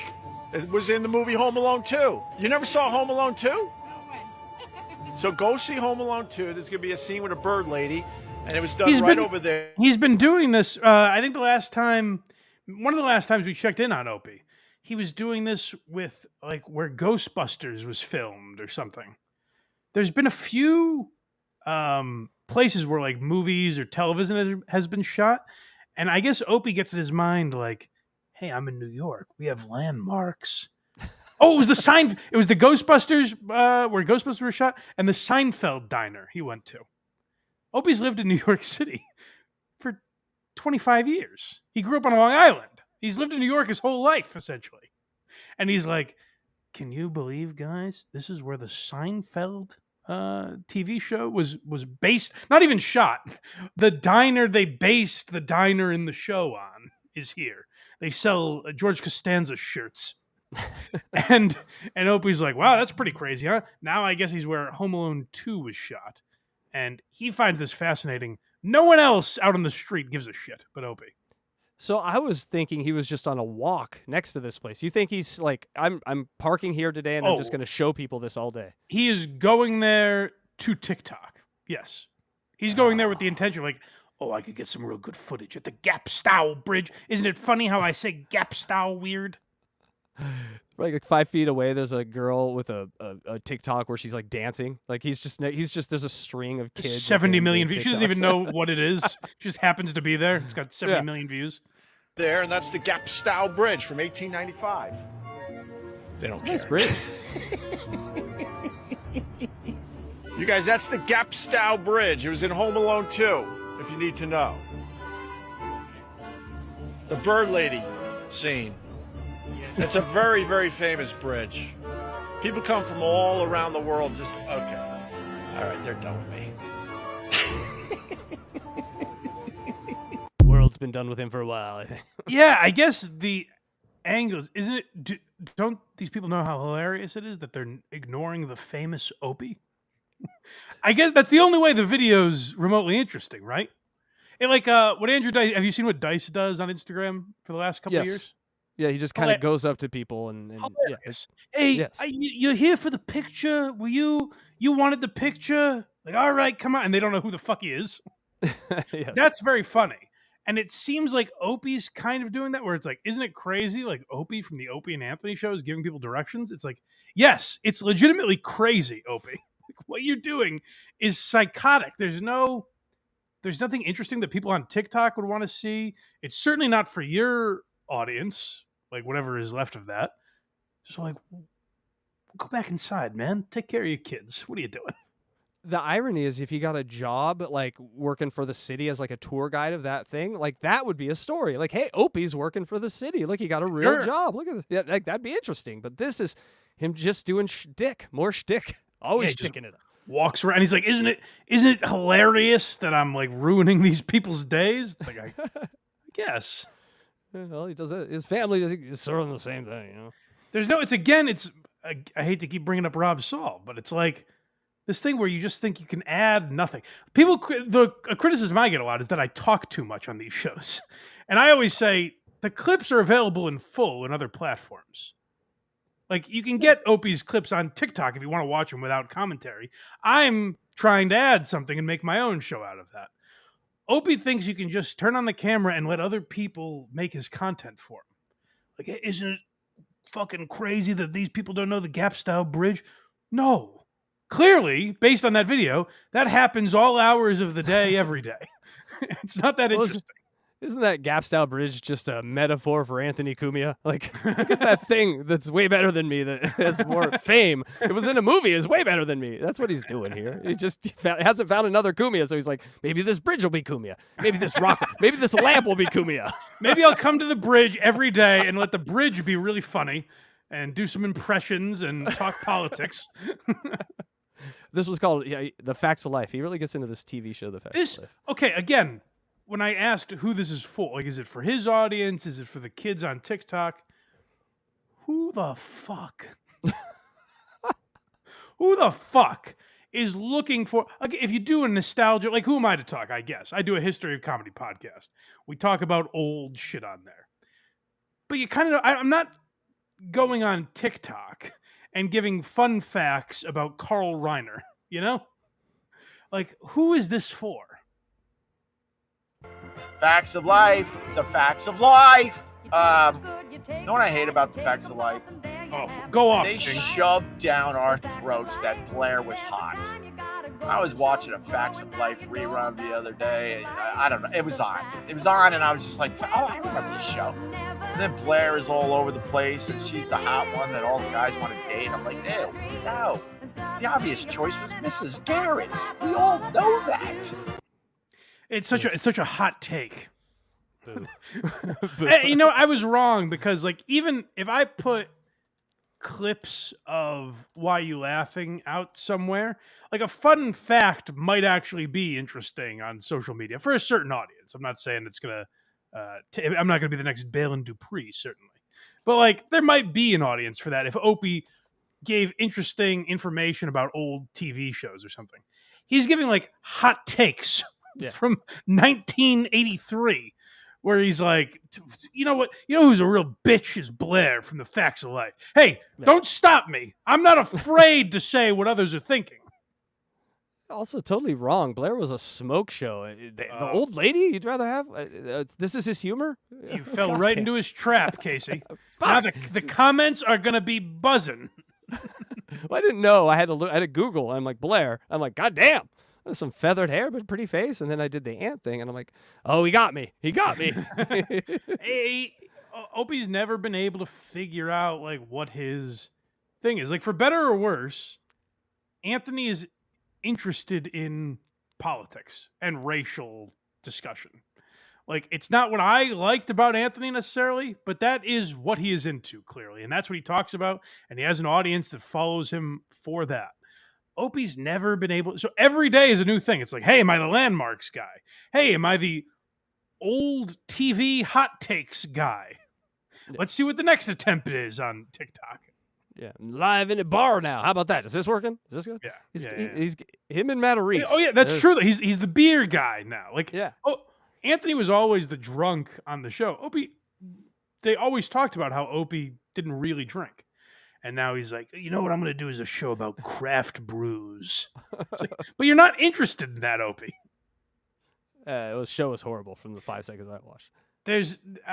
I've never watched a man in his 60s try to find himself the way Opie has. Yeah. Sometimes you got to understand that no lane is a lane, and you just kind of do your thing in that no lane. He will not take that. He's like, no, I fit in one of these lanes. Let me just keep scooching my butt. I in here. assure you. Yes. This one's called the Netflix noise. I called it because he's oh my God. This is again. He has nothing to talk about. This is not a problem in anyone's life. How about an FU to the Netflix boom sound? I don't like that. I don't like that. Just give me my documentary. I don't need the boom sound on the Netflix. Okay. What do you mean you don't need Opie? Every streaming service has that in some form or fashion. It's a signature. It's called branding. You know who else did it? Opie and Anthony every morning had an intro and then fucking Street Fighting Man by I'm blanking on who sings it, but whoever it is. Rage Against the Machine, I think. Every morning you played Ecstasy of Gold before any of that started. It was the same intro every fucking day. So who the fuck are you to say the 1 second? Could you even measure it in time? The amount of time that the Netflix noise is? 1 second, maybe 2. That's the stance. That's the hill you're going to die on, Opie, where you're like, I don't care. He's trying to be like Andy Rooney, I guess. He's a preschool teacher. He's like, he thinks we're a bunch of preschoolers that just makes noises and like, bong, bong, bong, bong. Like, oh, we're entertained. Look, this man's saying He's like things. Andy Rooney. If Andy Rooney was like, did you ever notice nothing really ever happens? Did you ever notice nothing's that bad in life? Yeah, you have a pretty good Andy Rooney. I think we're going to have to put that to use. Thank you. Frosted Tips, and this one's not about Carl. Joe Burrows and his frosty tips, and then some huge Cincinnati Bengals fans like, oh, they're not frosty. He did the whole time. No, then the blonde is grown out because Joe Burrows has frosty tips, and it bothers me. To his skull. Hear that, Lady K? Now this is real war. Bothers me. So F you to Tua, F you to his skull, F you to his priorities not being in order. Also, F you to lantern flies. They're all over New York City. Supposedly you're supposed to squish them when you see them on the sidewalk, but I'm not a squisher. So, I don't like Jesus, Opie, we got it. If you guys are not members, if you're a member on Patreon or YouTube, you saw that we posted a bonus episode. It was Why Are You Laughing bonus, where we discussed Opie and Anthony's discovery of the first ever episode of The Todd Show. So we broke down them breaking down The Todd Show. And I gave massive kudos to the Opster because I said, you know, a lot of people shit on Opie, but this is when he was good, was going at other radio shows and kind of breaking down what was hack and unoriginal about a lot of morning radio. what's fascinating about these clips, I don't know if you caught this, because Opie does it ever so subtly. That's like his new segment is giving out FUs. Yeah. Today's FUs are the Netflix sound. Today's FUs are Tua Tagovailoa's skull for some reason. I don't know why that made the list. But the lantern fly. He's giving out FUs, which is a thing. If that came up in a Jocktober segment, then Opie would have made the noise, which shows you like we were just lied to for all those years. Like he really stands for nothing. Opie's similar to Howard. To bring it to an analogy you'll understand, Casey. Opie's similar to Howard in that they weren't who we thought they were for a lot of years. I don't think they weren't who they sold themselves as. But with Opie, a lot of people knew he wasn't that, and it's not the phoniness of Howard where like Howard just wanted to be accepted by everyone. Opie just had nothing, so he was guessing as to what people wanted to hear. And now that he has no one kind of pointing him in the right direction, he's just resting on the laurels that radio taught him. So he's reverted back to, here are today's FUs that I'm handing out. Yeah, he's returning back to AM radio time. Yeah. Also, he had a tweet today, I think, I saw. Someone posted where he's like, there's nothing, I'll paraphrase, but it's like, there's nothing now like there was on the radio, like the Opie and Anthony show, and that's a fact. Yeah, Jack. Yeah. You know, like he's still living in those days. Well, he was like, he's always like, I'll never talk about Opie and Anthony again. And then every day he talks about it. So it's all he talks about. It's all I've ever seen the guy talk about because it's all that gets reposted. And so it's all I ever see. Exactly. Do you want to watch the end of, there's like another minute of him talking about. There is? No. Yeah. We got the gist. Okay. But I think he hands out a few more FUs. You don't want to know the late fall excursion of the lanternfly and how far it's going to fly in New York and disrupt things? Lanternflies are important, Mike. I'm kind of torn. Okay, he's out of here. All right, you want to get to Woke Dad or you want to get to Steel Toe? Let's do Woke Dad, and then we'll close out with Steel Toe because that'll be a little longer. We're here longer than you anticipated, by the way. I really went off on Rob Saul. Yeah, he deserved it. You know, we laughed, and laughing takes time, Mike, and so time adds up. Did you have to get out of here for any reason? I have nothing to do. Beautiful. All right, then let's talk about Woke Dad, shall we? Absolutely. All right. As I mentioned, Woke Dad is getting a little frustrating to find clips for. So I did pull one from the TikTok account, Woke.Dad, which deserves more followers because he reposts a lot of Woke Dad's older content as well with different captions, shall we say. But what's frustrating about Daniel Alexander is, first of all, he found this trend, I guess, and he figured out how to edit videos. So he's doing this thing where he's like, I can't believe he said this. And then it's a clip of Trump. Oh, God. Or it's like, because he said this, and then it's a clip of Trump, and then it's like, I did this. And it's very annoying. But it's all politics. So it's not even really Daniel Alexander clips. It's all like Trump shit. But luckily, the guy's enough of a narcissist that I was able to find a few that are a little more about him, self-involved. I'm convinced this is like a Karl Rove puppet, this guy. He is not. I hate this guy. He has become, since we started talking about him, which we're probably getting close to 2 years. No, that can't be right. Maybe what did he talk to? What did he talk about before the election? Like, what was his content?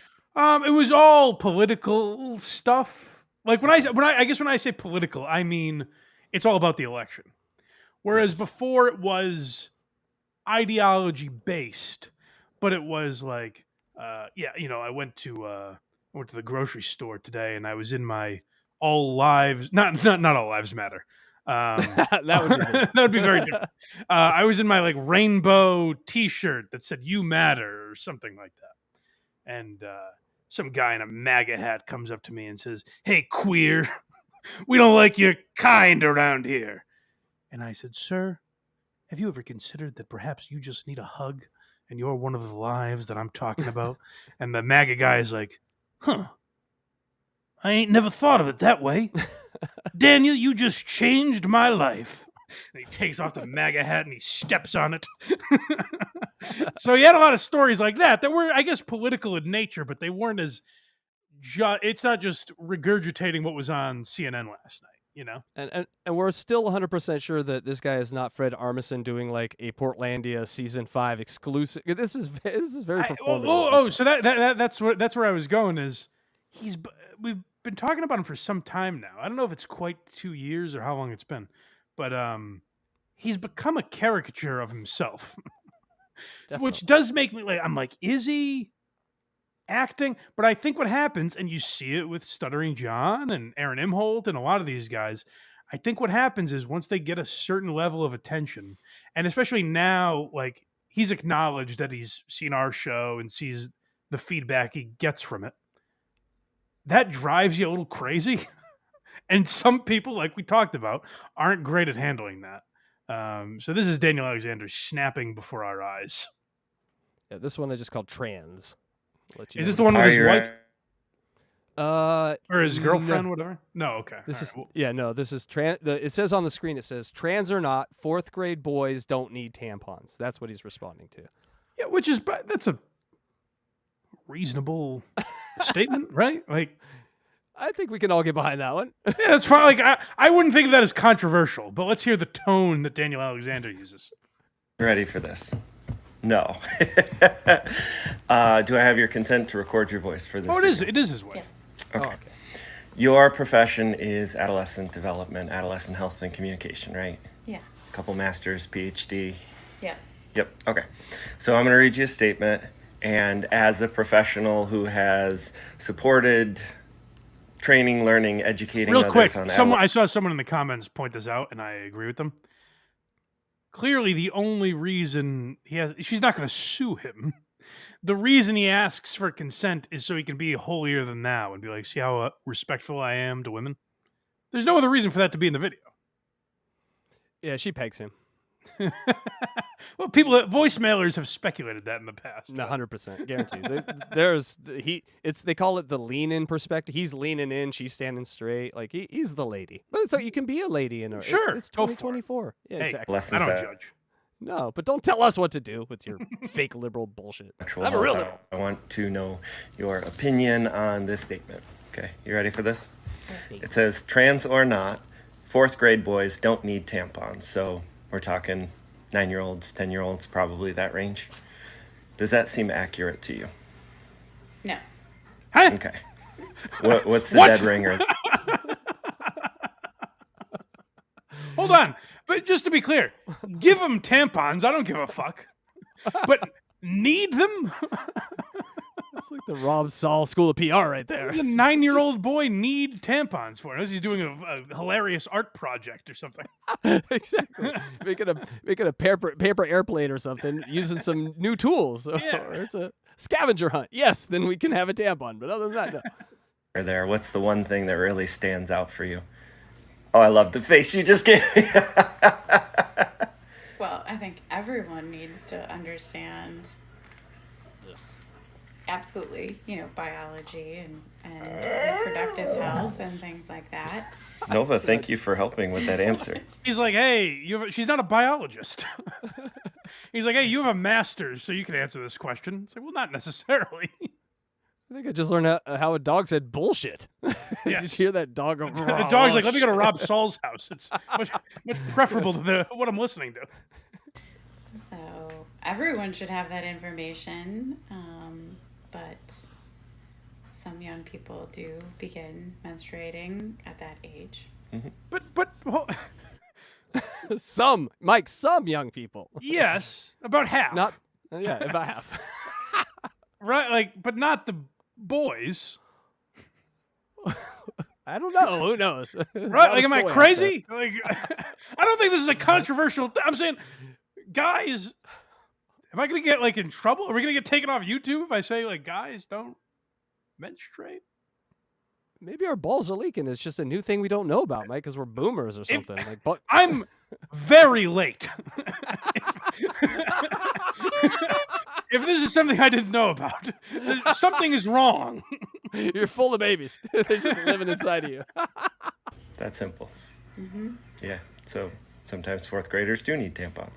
Yes, absolutely. That wasn't the question. Make that your ringtone. I dare you. if you're so liberal, make that your ringtone. Sometimes fourth graders. That wasn't the question. It wasn't just any fourth grader. It was guys. Do boys need? You changed the question. Knew it was a pretty simple answer. Just thought it might come better from someone who was qualified in that field rather than Joe Schmo on the internet. She's got a fucking hot pocket in the toaster. No, that's her. That's her timer, husband timer. I'm done with you. Get out of here. The douchebag alarm is going off. Yeah. He really is like I'm a straight man, whatever. But like, I wish Electra was here just to say this. This is the kind of guy that just dries pretty ladies up. Like he has no will, no backbone. The way he looks at his wife, the way he talks to her. There's a weird thing going on. You remember that guy on the Stern Show that was clearly gay but married to that old lady? I forget his name. But it's sort of that vibe. Like, sure. Is she like 90 years old? Is there an inheritance here? What's going on? Yeah, it's like Mark Harris. That's it. It's disrespectful in how respectful it is. You know what I mean? That's right. Like that's not to be respected like this. It's gross. If I talked to my girlfriend, if I went, "Excuse me, ma'am, may I get your consent?" She'd be like, "The fuck? We've known each other for years. Why are you speaking to me like you met me at a store?" Like that. It's disrespectful to not be close enough to someone to just be yourself. Like that's creepy. Where something weird is going on. Yeah, and that is we're looking at the inside of their relationship right now, which is if like you're saying, if that's their comfort level, something very odd is going on here. We should delve into this relationship. And it's where like I don't even like we'll talk about Daniel Alexander and we'll play a clip like this, and I'll say something like half liberal, and people will be like, "You pussy," and I'm like, "That's not the point. There's an insane man on screen. You understand? Get your mind off politics for a minute and examine how like crazy this guy we're watching is." And can I just say on the politics thing, a guy like this is perverting one full side, right? Like, I remember like liberals being for free speech. I remember liberals like being for First Amendment, all that sort of stuff. Not what this. Who is this? Where did these people come from? Get out of my party. That's where again I don't want to go down this road too much, but that's where like Kamala, make sure I'm not saying that racistly, has been smart in that like that hasn't been a big issue they've focused on, because I think they realized like the people that are featured on, say, Libs of TikTok or Daniel Alexander, that makes their argument look crazy. Like, yes, they make liberals look bad. So I think they stopped focusing on that stuff as much. I think they have as bad as a PR outlook as like the KKK did back in the day. Like people are just disgusted with that. Yes, it got so crazy that people are just ignoring it now, basically. Sorry to go down that road a little bit, but it needs to be said because there are like liberals that have fun and tell jokes, and like they get ruined by these assholes, you know? Right. And this one's called Kids Art Studio. Oh yeah, I don't know how well versed you are in WATS lore, Casey. Are you aware of the art studio? One episode I saw something on it, but I So for anyone that doesn't know, Woke Dad has been building this art studio. We've got to be over a year now, because for a few weeks, me and Carl have been saying it's been a year at least. It's going to be well over a year at this point. He's been building an art studio, which by all accounts seems to be one room, and it has cost tens of thousands of dollars in renovations. And he has a couple of GoFundMes for $50,000, maybe $100,000. I forget what the goal is in those GoFundMes. But he's trying to raise money for these art studios. And when one GoFundMe failed, he started a new one and raised some money on that. Every year he has a new way to steal money from people for this art studio. So he's addressing, I guess someone called him out for there never being people in this art studio, which he addresses here. Asked me just the other day, if your art studio is intended for kids, why haven't we seen any kids in any of your videos? Well, there's a few really good reasons. First off, is it really good to expose a bunch of kids to strangers on the internet? Is that really something that we all should be striving for? Or is it a good idea to keep those kids safe that you're trying to keep safe? I mean, there's another big dynamic when it comes to my art studio that a lot of you may or may not know. There's still renovations going on. Not all of the spaces are safe spaces for everyone to be included in. That's physically safe. I mean, emotionally, this is a really safe space, but if we're undergoing renovations, then I have things like wheelchair ramps and accessibility tools and accessible bathrooms I still have to build. Then how safe would it be for me to introduce kids into this space? That's a really good point. You should, you know what? The safest thing would be is to never have kids in there. That's smart. Cut your losses. Oh, well, how smart would it be if I had people in here? Isn't that the goal, you jackass? Get some people in here. How long does it take if you were building an entire business? Could you imagine wasting a year on renovations to the fucking building? Now, this is a thing that's not going to make any money, supposedly. This is a non-profit art studio that he's running. So this is just a money pit that he's created for himself. And the thing with art, Mike, is it can be anything. So that tax write-off, oh, yeah, I needed that for art. Porsche, art. House, art. You know, it's like art is pretty broad. So, Aaron, pay attention here. Because this is a good scam. You're just asking for money. You need like a 501c. You need a charity. That's how you scam. And by the way, I'm disabled. I'm eager to get in this art studio. I got my magic markers and I'm ready to go. We're going remote, guys. I can't get you in the safe spaces. At some point, the renovations will be done. There will be kids in this space. When? And some of those kids will jackass. want to show some of their work out into the world. Until we get to that point, until I can get all of the renovations done, just expect that I'll do my best to share updates to this space and let you know what's going on. Hope you have a great day. Thanks for the questions. Boy, that was sarcastic. The look He on his hates face, that people too. are. He hates that people are now questioning this art studio. So, guys, don't go in his comments and ask him ask him politely if you're going to ask him. When's this art studio getting done, bud? Because he doesn't even get a date. He's not like, hey, I think by late winter this art studio should be done. He's never guessed when this could be done. It's just one day in the future, kids in his neighborhood might be able to draw safely. Which, again, I mean, I was going to say we don't point this out enough. I'm sure we do it all the time. But, like, is there an onslaught of kids in Western New York who are just, like, getting the shit pummeled out of them because of their drawings? Like, listen, you trans kid, get over here. I don't like the watercolors you did. The irony is they need a safe space to draw, but the sewer line will break on their head and destroy their head because it's not renovated enough. So not really a safe space for anyone. Yeah. Also, Daniel, if you want kids to be actually safe, maybe you shouldn't be handling hire someone. Have you considered that? Hire someone who knows what the fuck they're doing. Maybe a year plus into renovations, you're like, hey, I'm not a contractor. I just realized that. Maybe I could hire someone to get this job done. They're telling me I need to buy a hammer. Huh? It is like he's like, hey, I need to buy tools. It's like, you don't have tools yet? This was called Fake Laugh, and oh, Rob, you'd hate this guy. Oh, so this Rob, is from Woke Period Dad, right? Yeah, I believe so. Yes. So this is an older. What Woke Dad does is the Woke Dad, the fake Woke Dad on TikTok. What he does is he takes some of Daniel Alexander's newer content, but also some of his older content. So I think this is an old post. I don't know if we ever talked about it in the past. I apologize if we did, like a year ago, but it was new to me, so I found it very obnoxious.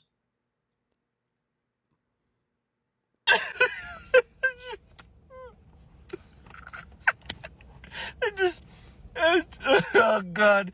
I just came out of this. You know, Casey, you're a guy that laughs a lot. You laugh a lot when you're on this show and everything. Have you ever been alone and been in such hysterics that you can't stop yourself even to make a video to explain a story that you want to tell people? I can't talk about the psychedelic drugs I've used, but other than that, Mike, no. Honestly, that's about as good as an explanation as you could get. Like, if he's not on fucking shrooms or LSD, Yes. How are you alone laughing to yourself this much? I just got out of my MDMA treatment for my PTSD. Like that would make sense. I'd get Right. it. But Yes. Yeah, if you were clinically insane, that would work. I came up to my car and I went to walk around it, and I noticed that there was a mom putting her baby into the car seat. So I'm just, a straight white dude. I don't want to be a threat to her, so I stand back a little bit. And she goes, buckling the baby in, and she notices that I'm waiting. She takes one look at me, looks over and goes, "What are you waiting for?" And I go, "I just don't want to be standing over you. I don't want to seem threatening to you." Hold on. And she goes, "That is really creepy." Why can't he walk by? What is he saying? That she's like blocking his way to get to his car? No, she exists in the same area that he does, and he's saying, as a white straight male, I need to give her room because obviously I'm a danger. But right. I know he needs to give her space, but why does he need to get near her at all? Is she in his way in some form? I don't know. Here, I backed up. Let's listen again. Let's get in the weeds. "I just don't want to be standing over you. Back I don't up a little further. Oh, if you would. standing over. Yeah, like why does he need to get in her space at all? One look at me, looks over and goes, "What are you waiting for?" And I go, "I just don't want to be standing over you. I don't want to seem threatening to you." Then don't. So he wasn't standing over her. He was staring at her. She looked over him. Was like, "Why are you staring at me?" He's like, "I don't want to jump on top of you." That's what I'm asking. Like, was she in his way somehow? Like, just go around. Go a different way. Don't creepily stare at this woman. No, they're not in the way. He is in a stall next to her. She just kind of looks over and she's like, what are you looking at? What do you want, sir? oh no. Hey, I'm not a threat. That's not creepy at all to say to a woman. I'm not going to rape and murder you. Okay. Be on your way then. Then to get in the car and laugh maniacally about the whole thing is this is fucking great. To her, so I stand back a little bit. And she goes, buckling the baby in, and she notices that I'm waiting. She takes one look at me, looks over and goes, "What are you waiting for?" And I go, "I just don't want to be standing over you. I don't want to seem threatening to you." And she goes, "Threatening?" She goes, "You drive a Subaru with kayaks on the top. To me, you might as well be a lesbian." Now, does anyone believe this? Hey-o. First of all, she's spot on, this lady. This lady knows how to read a human being. Gaydar is on point. Yes. This lady nailed it. But, like, this is Daniel Alexander bragging. This is how in touch he wants to be with the LGBT community. He's happy that some stranger called him a lesbian, I guess. That's his big brag. That's why he's laughing so hard. He's like, "Isn't that awesome? I'm one of you." It's like someone saw him playing basketball and was like, "Is that Michael Jordan?" He's like, "Yes, I'm one of the greats, a common lesbian." If your girl came home with that story, like I was loading the kid in, I tied the kid up, and there was this guy just staring at me. So I'm like, "Hey, why are you staring at me?" He's like, "So I don't attack you." I'm like, okay. I'm like, "You're never going to that store again." And I'm loading up the boys, and we're finding this guy because that is a predator. Yes. Thank God we live in a Second Amendment state. Let's go find Daniel Alexander right now. Kayaks on the top. To me, you might as well be a lesbian. You're about as safe as they come. You can go. And by the way, you know how all strangers yell, "You're a lesbian," and then tag it with, "You're about as safe as they come, friend." Then she got out the horn and went. Why is it like, "You're a lesbian, you're as safe as they come"? He's taking this as a compliment, first of all. Also, it's not a stranger would never yell this to another stranger. Like, this is not an interaction that would happen in the world. But it's also, like, so funny that it's got him in stitches minutes later. He has lesbian fantasies, but a You different kind than we have. Yes. Yeah. Maybe someone will call me one. Yes. How many kayaks do you got to put on this roof before someone calls you lesbian? God damn it. So you asked earlier, what did he talk about before the election? This is the stuff we look for from Daniel Alexander, where he just makes up absurd scenarios. Yes. I like this woke dad. I can't wait till this election's over. We can get some know. people back to normal. Yeah, we got to get back on track. By the way, did you vote, Mike? Not who did you vote, but did you vote? I have not. I was going to do it on next Tuesday. Oh, you liked it because you don't got to wait in no line. They just push you right to the front. Waltz right in, yeah. Nice.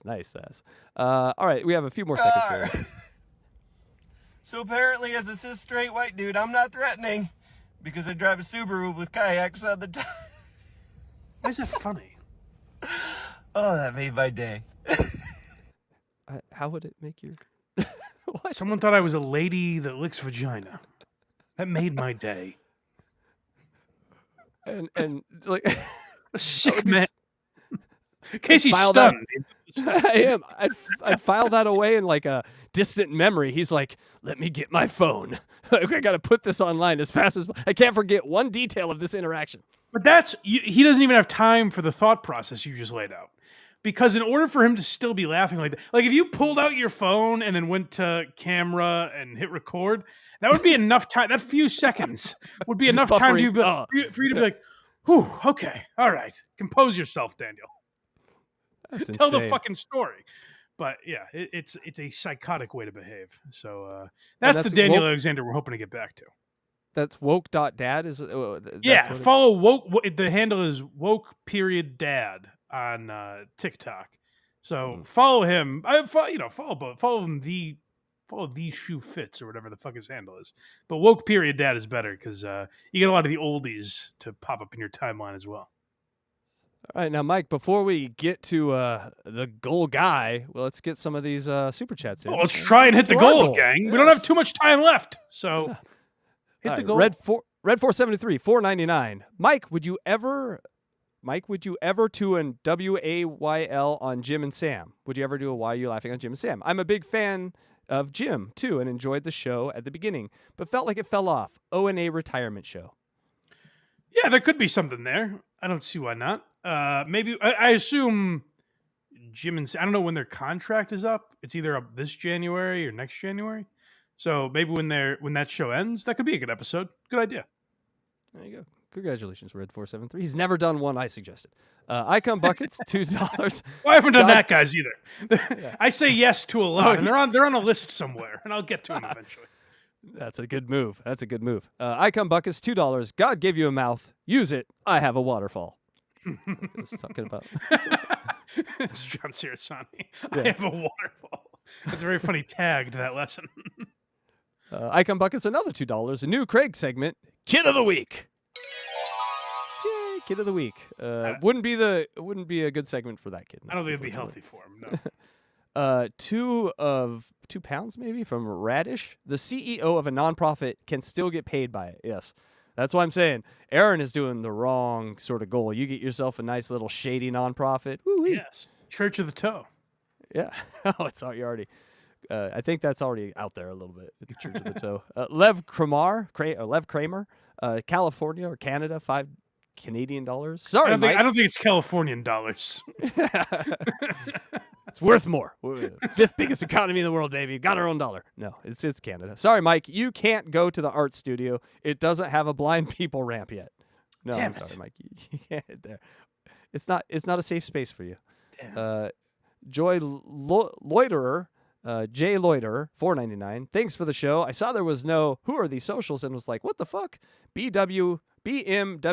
Hi, Hack. Casey. Hello, J Loiterer. I don't know what Blind Mike World Order. World Order, baby. Yes, I got it. All right.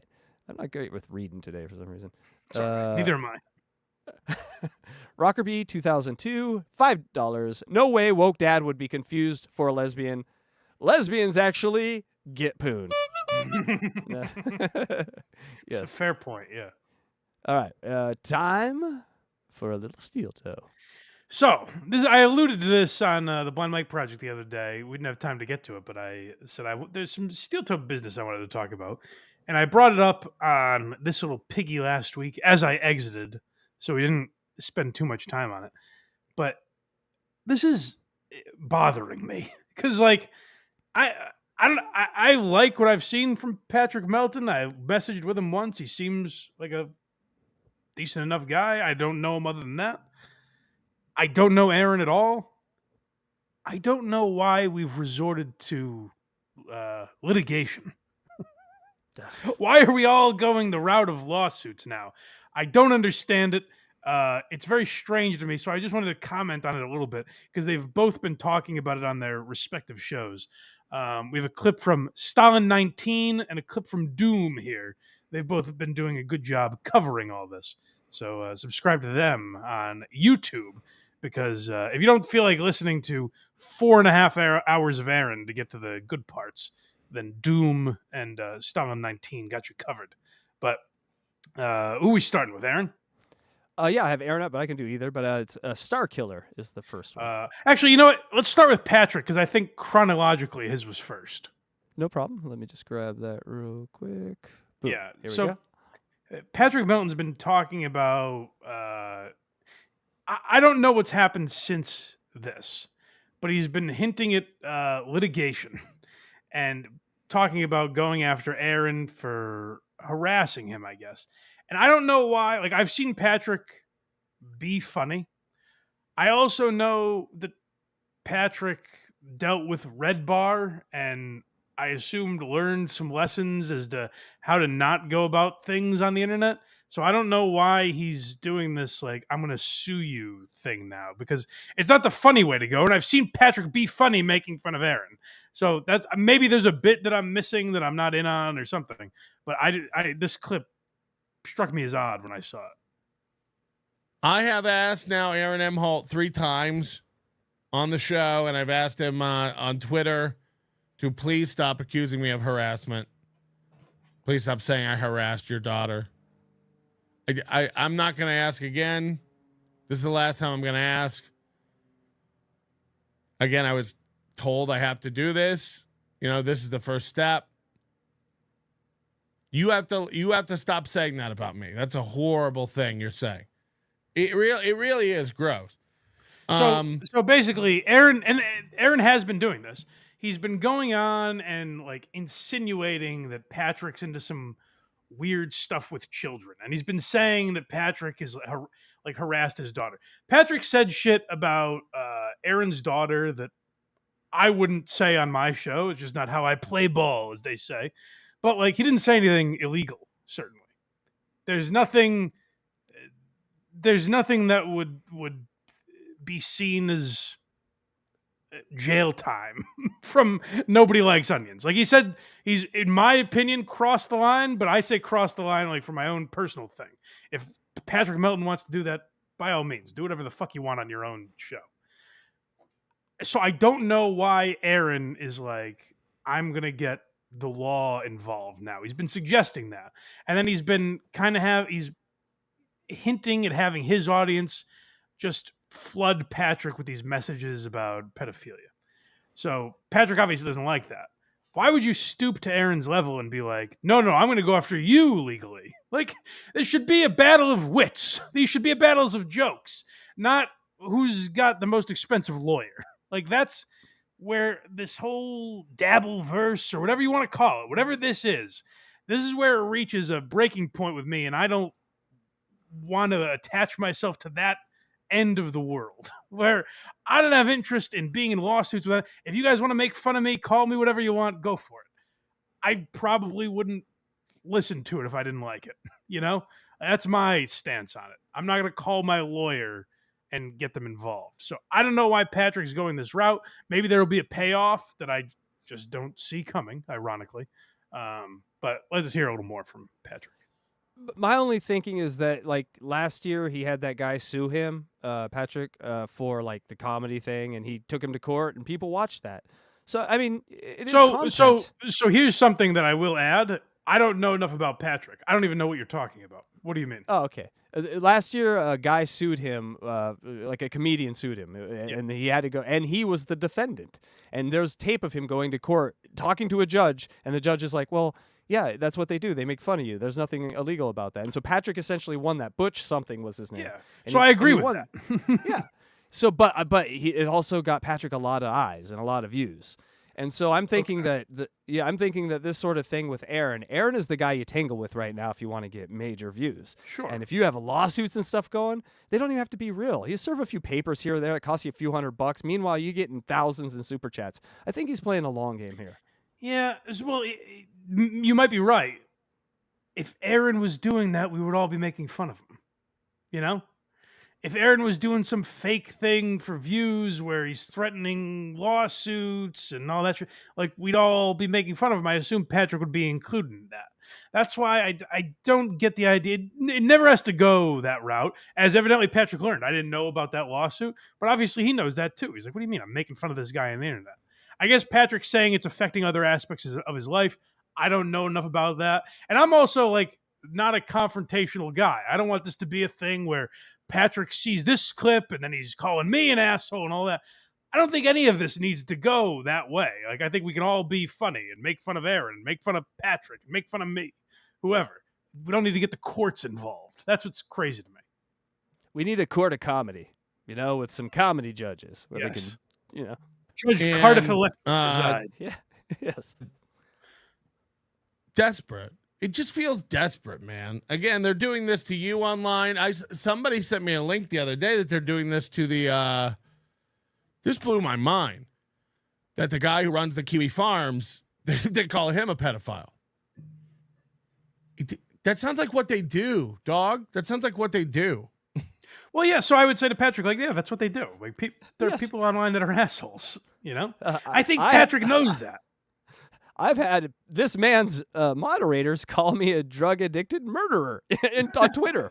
And I liked it and I smiled. What can I do? Like, this is part of the game. You're online, I think Patrick knows that, so maybe there's something more to this that I'm missing. Like I said, I don't know enough about how Patrick does his show and stuff. So this might be a total joke that I'm missing or something. But if it's real, like, Patrick seems to know. He's like, well, this is what they do. They call people pedophiles on the internet. So yeah, so it's what they do. You're not going to stop it, No, you just highlight it and make everyone come over and look at the big light that you got shined on it. This guy, he's been around and doing this a while, so he kind of knows how to get a crowd. What you do with that crowd next is sort of the game, but you can get them. So now that guy who's called a pedophile on the internet is going around calling people a pedophile on the internet. It's probably the most disgusting thing you can do. And it just reeks of desperation and it's pathetic and I won't stoop to it. They're calling my enemies that kind of stuff. But here, I agree with Patrick here, but I'd say, like, let him look bad. Because I've heard Aaron do this before and we're about to hear more. If you think I'm just bashing Patrick, don't worry. Aaron has a unique quality that even when you agree with him, you can never quite root for him. So we'll get to Aaron in a minute, but like, let Aaron look bad, because I've heard Aaron do that to Patrick, and I'm just like, oh, what are you doing? Like, who do you think is falling for this? But Patrick reacting like this, it's kind of like we talked about with Rob Saul earlier. Patrick reacting like this makes it is like, oh, well, why is he like actually getting angry about it if there's nothing to it, I just won't. We make the text before the show makes it clear. I make it clear. We're not harassing people. We're not going after people. We go maybe a little farther than Carl. Like, if someone's breaking the law, they can get in trouble for breaking the law. But like, I don't bother Aaron Emholt. I don't bother Aaron Emholt's family, and he's accused me of harassing them. He accused me of harassing April. But the way people think about and that's this again. He shit on April when April was on the show. Like, Patrick, I don't think did he make jokes that I wouldn't have made or something? Probably, but it's not illegal, Like, that's where this is all crazy. Is people think like I've been made fun of, and maybe I'm misreading Patrick or something, because, like I said, Patrick's coverage of Aaron that I've seen, I've liked, so that's why I'm giving him the benefit of the doubt here. Maybe I'm missing something, but it's like, it's all in play. Like, you can make jokes about whatever you want. You might not always like them, but you can't bring the law in to be like, hey, no more making fun of this guy. It's not going to work. It's like, again, you got a perfect example. You guys asked me the other night to watch the Kiwi Farms guy tearing me apart or something. It's like, I'm not gonna go on key. I'm not gonna go on. I'm not gonna watch that stuff. I don't want to see someone calling me those names. I don't want to see someone talking about me like that. It's like, it is gross. It is disgusting. And, it really affects your mental health. Now it's affecting the money. It's affecting public, reputation and stuff. It's a dangerous game to fucking play. And he said it himself, you can say, I think this guy's creepy. This guy tells jokes that I think are over the line. All that's fine. And I was fine with all that. But now Aaron Emholt is almost every day coming out and saying, I've harassed his family. I harassed his children. And then he had the audacity the other day to imply that his ex-wife, Ashley LaRue, the parent of his children, might be coming after me in a lawsuit. Hey, stupid bitch. Come get it. I'm not kidding. This is the Patrick I know. Yeah, that's the guy I've seen where I'm like, no, that's fine. I wouldn't talk like that about some lady who's not a public figure necessarily, but like it made me laugh. So who gives a fuck? But that's the thing is like Patrick should be able to do that. Aaron should be able to do whatever dumb horse shit he does, and then we can make fun of it. I don't know why it always has to end up in a courtroom, and I'm really only reacting like this because I've heard it so much with Stuttering John, and John tried to involve me in it. And I remember talking to you about it a couple times, Casey, where I'm like, in no way do I think John could actually like sue any of us and win. Like I knew he didn't have a case, but I was like, do you think there's any chance like I have to actually like go to a courtroom? Yeah, hire a. You know what I mean? guy. Like, Yeah. is there a chance like I actually have to like deal with this ever? Because it's nonsense. It would be so silly to have to go, yes, Your Honor, I played a clip from Obnoxious John on Twitter. You know what I mean? Like, to respond to any of this is so silly. So I'm surprised Patrick's going that route when he ends it with like, hey. So again, maybe it's a joke that I'm missing because he ends that rant with, hey, stupid bitch. Yes. So maybe I'm just not getting the bit or something. But believe you me, even if you say like, hey, Patrick's wrong, he's going about it the wrong way, I actually agree with Aaron. Boy, does Aaron have the ability to wipe that slate clean immediately and say, no, I'm still an asshole. So this is Aaron's side of things. When you listen to him talk, you really cringe and kind of hope it does go to court, you know? Star killer. This was insane. It's gross to listen to, and it's such a misrepresentation of yourself. It's such ridiculous place to hold yourself. But yeah, this is Aaron talking about himself as a star killer. A star killer. It's ridiculous as I say it. Yeah, the man lives in a funhouse mirror. Yeah. Let's just say that a certain obese person who identifies as part of the streaming community is not going to like, they're not going to like 3 or 4 of the things they find out about tomorrow. Oh boy. Aaron, are you going to hold it ransom for the goal? Yes. Yes, I am. Ooh. Aaron, don't tease us like that. Yes. Am I going to be a piece of shit immediately? Yes. Now I'm going to have to pay you extra money. I heard Carl did his show yesterday. And I guess they axed Matt, the Johnny Crutches of the night, as I call him. Oh no! so Matt's gone, and Aaron goes, "Hey, we're gonna give the savings back to you. The goal has gone from $250 to $230." And America rejoiced and said, "Oh my God, I can finally put money away for my kids' college fund now. Thank you, Aaron." It's the most American thing I've ever heard of. He fired the guy, lowered the thing, and says, "Hey, come back. Come on. That's a goddamn.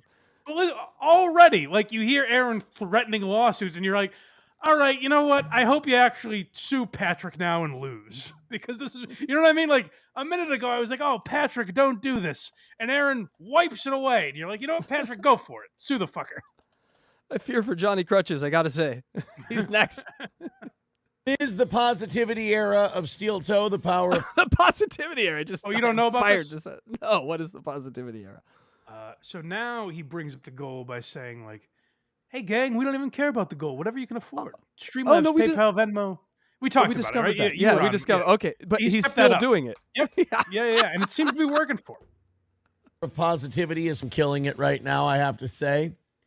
Power of positivity is big, but it's also for sale, the power of positivity. And of course. That's a Dwight Schrute quote, isn't it? I'm most loyal to the one who pays me the most. that is very Dwight Schrute of him. Let's just say when I picked up my children this weekend and when I dropped off my children this weekend, I had some great conversations. Oh, and you let's just scamp. Oh, you coy little rascal, you. He turns into the woke dad all of a sudden over here. I just had some great conversation. First of all, you're not supposed to be talking about this lady. You have a fucking restraining order on you, or order of protection, or whatever the hell it is. So stop bringing up your wife. It always gets you in trouble, Aaron. But the great conversation is that your wife is going to come in and handle your battles and sue Patrick Melton. And you're going to be like, hey, I couldn't go toe-to-toe with this guy and make fun of him, but my wife sued him for me. That's winning in Aaron's mind. Another win for the till. Say a lot of people have been sending me a lot of clips and a lot of screenshots. Okay, can I say I don't usually stop on my own, but this is twice we've heard this. We heard it from Rob Saul and now from Steel Toe. When someone says, people are sending me a lot of clips, that means I'm searching my name and finding all these clips of you guys making fun of me. Yeah. No one sends clips to anyone. Oh. I mean, some trolls do, but it's a tell. People will send me stuff like, hey, Mike, you should check. Like our boy Jeremiah Wright, I think his name is, sent me the Brendan Schaub video and was like, hey, Brendan Schaub goes off on Nate Diaz. You probably want to watch this. I had to find it and watch it still. They're not constantly sending me clips like, hey, you need to respond to this from Patrick Melton. Right. They're not clips of you. They're clips of content for your show. These people are searching themselves. Feel it, people. Just feel it. Are these the kind of people that are just, doing my life and then randomly sent stuff? Are they digging? Looking for every comment and every chat about them? They need to know everything. Well, you sent me something months and months ago. Like, this guy was talking, and I was like, I make fun of so many people. You know how shitty it would be? Yeah. I was like, I make fun of so many people. You know how shitty it would be if I was like, hey, you stop making fun of me. That's what he should be doing. That's what Rob Saul should be doing. Like, make fun of me all you want. It'd be crazy if I did this show and then someone made fun of me and I was like, whoa, that is over the line, pal. Too much. And if somebody wants to get froggy, then jump, baby. Don't talk about it. Be about it, bitch. By the way, thank you for bleeping Stalin 19. I appreciate that. Yeah, it is. If you're feeling froggy, then leap. You and your friend who's giving you legal advice. Come on. Why not? Please hand more wins for the toe.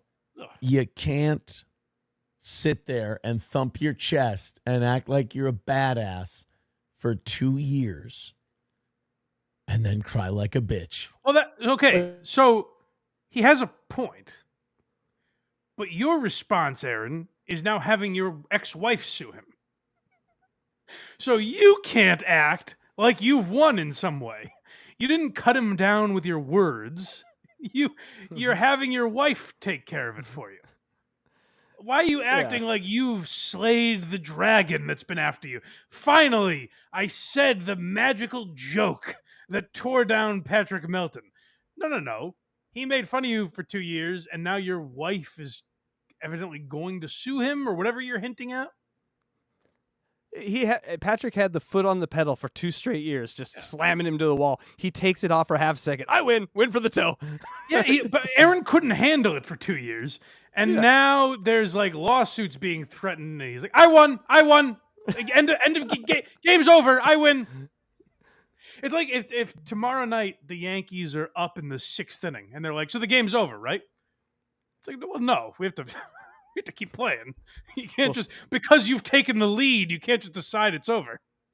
We both know the Yankees will have no lead against the Dodgers and Ohtani, Mike. Come on. Let's not get into that. But then again, both of them kind of behave that way, don't they? I am a star killer. I bury them all. They step to me, they die. That's how it works. Who do you mean, like Chad Zumach, who you're friends with now?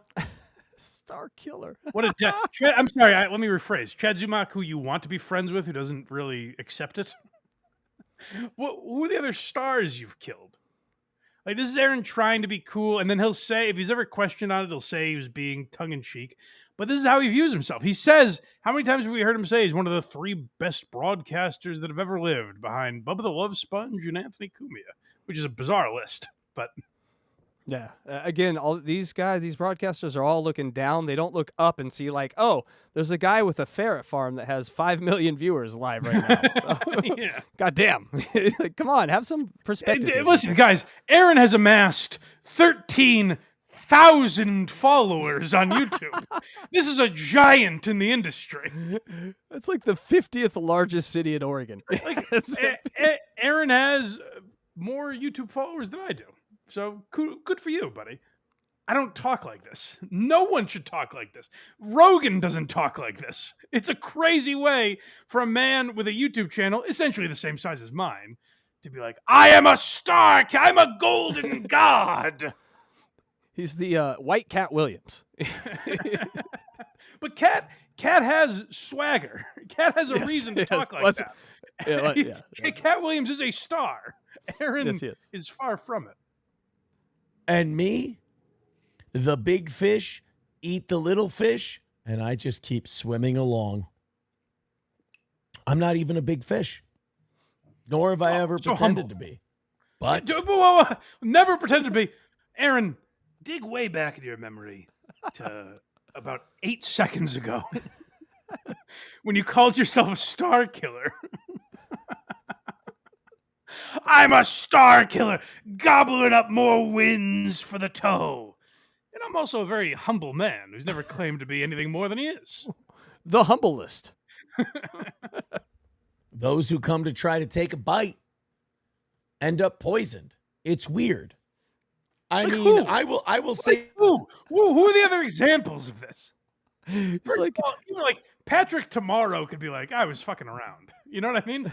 But he's off the list. Who else has died at your hand, Aaron? What is this list of people? His marriages. Maybe that's what he's talking about. That's the star in his life. Say this.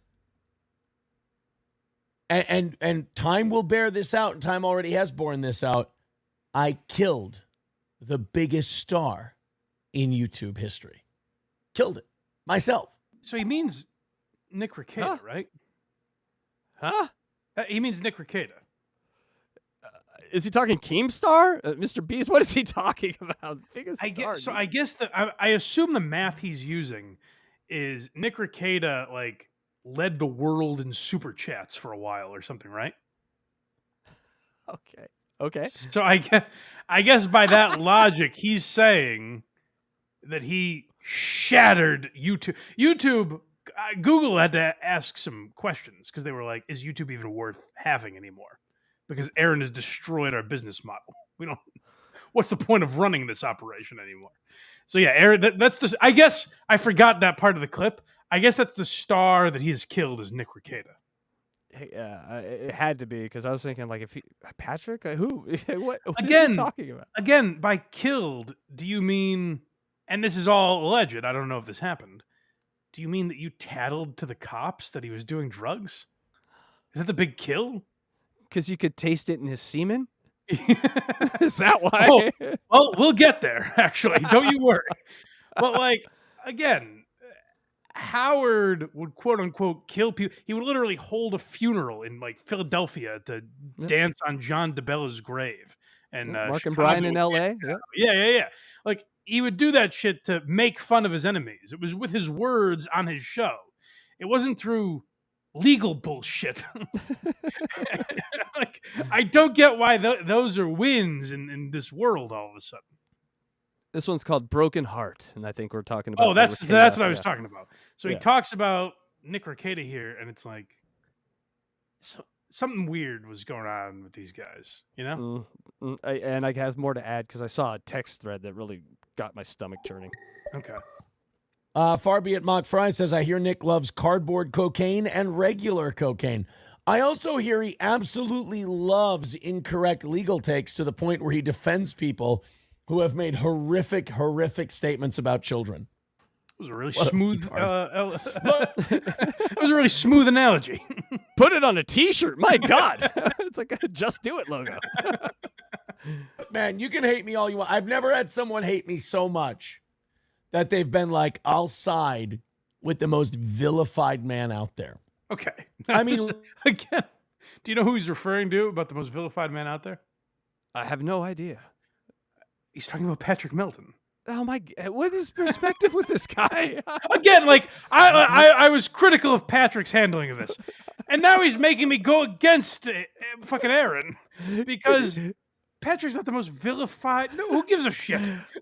My head was like Nelson Mandela. Patrick Melton, what? Who gives a fuck if he's saying he's going to sue you? No, he's not the most vilified man on the internet. That's such a crazy take. That is such a self-important way to carry yourself that even if you're winning, if people were like, hey, Patrick's handling this weird, you know what? Maybe I'm an Aaron guy. I don't like the way Patrick's handling this. Let me go over to Steel Toe. I'm going to be a Steel Toe fan now.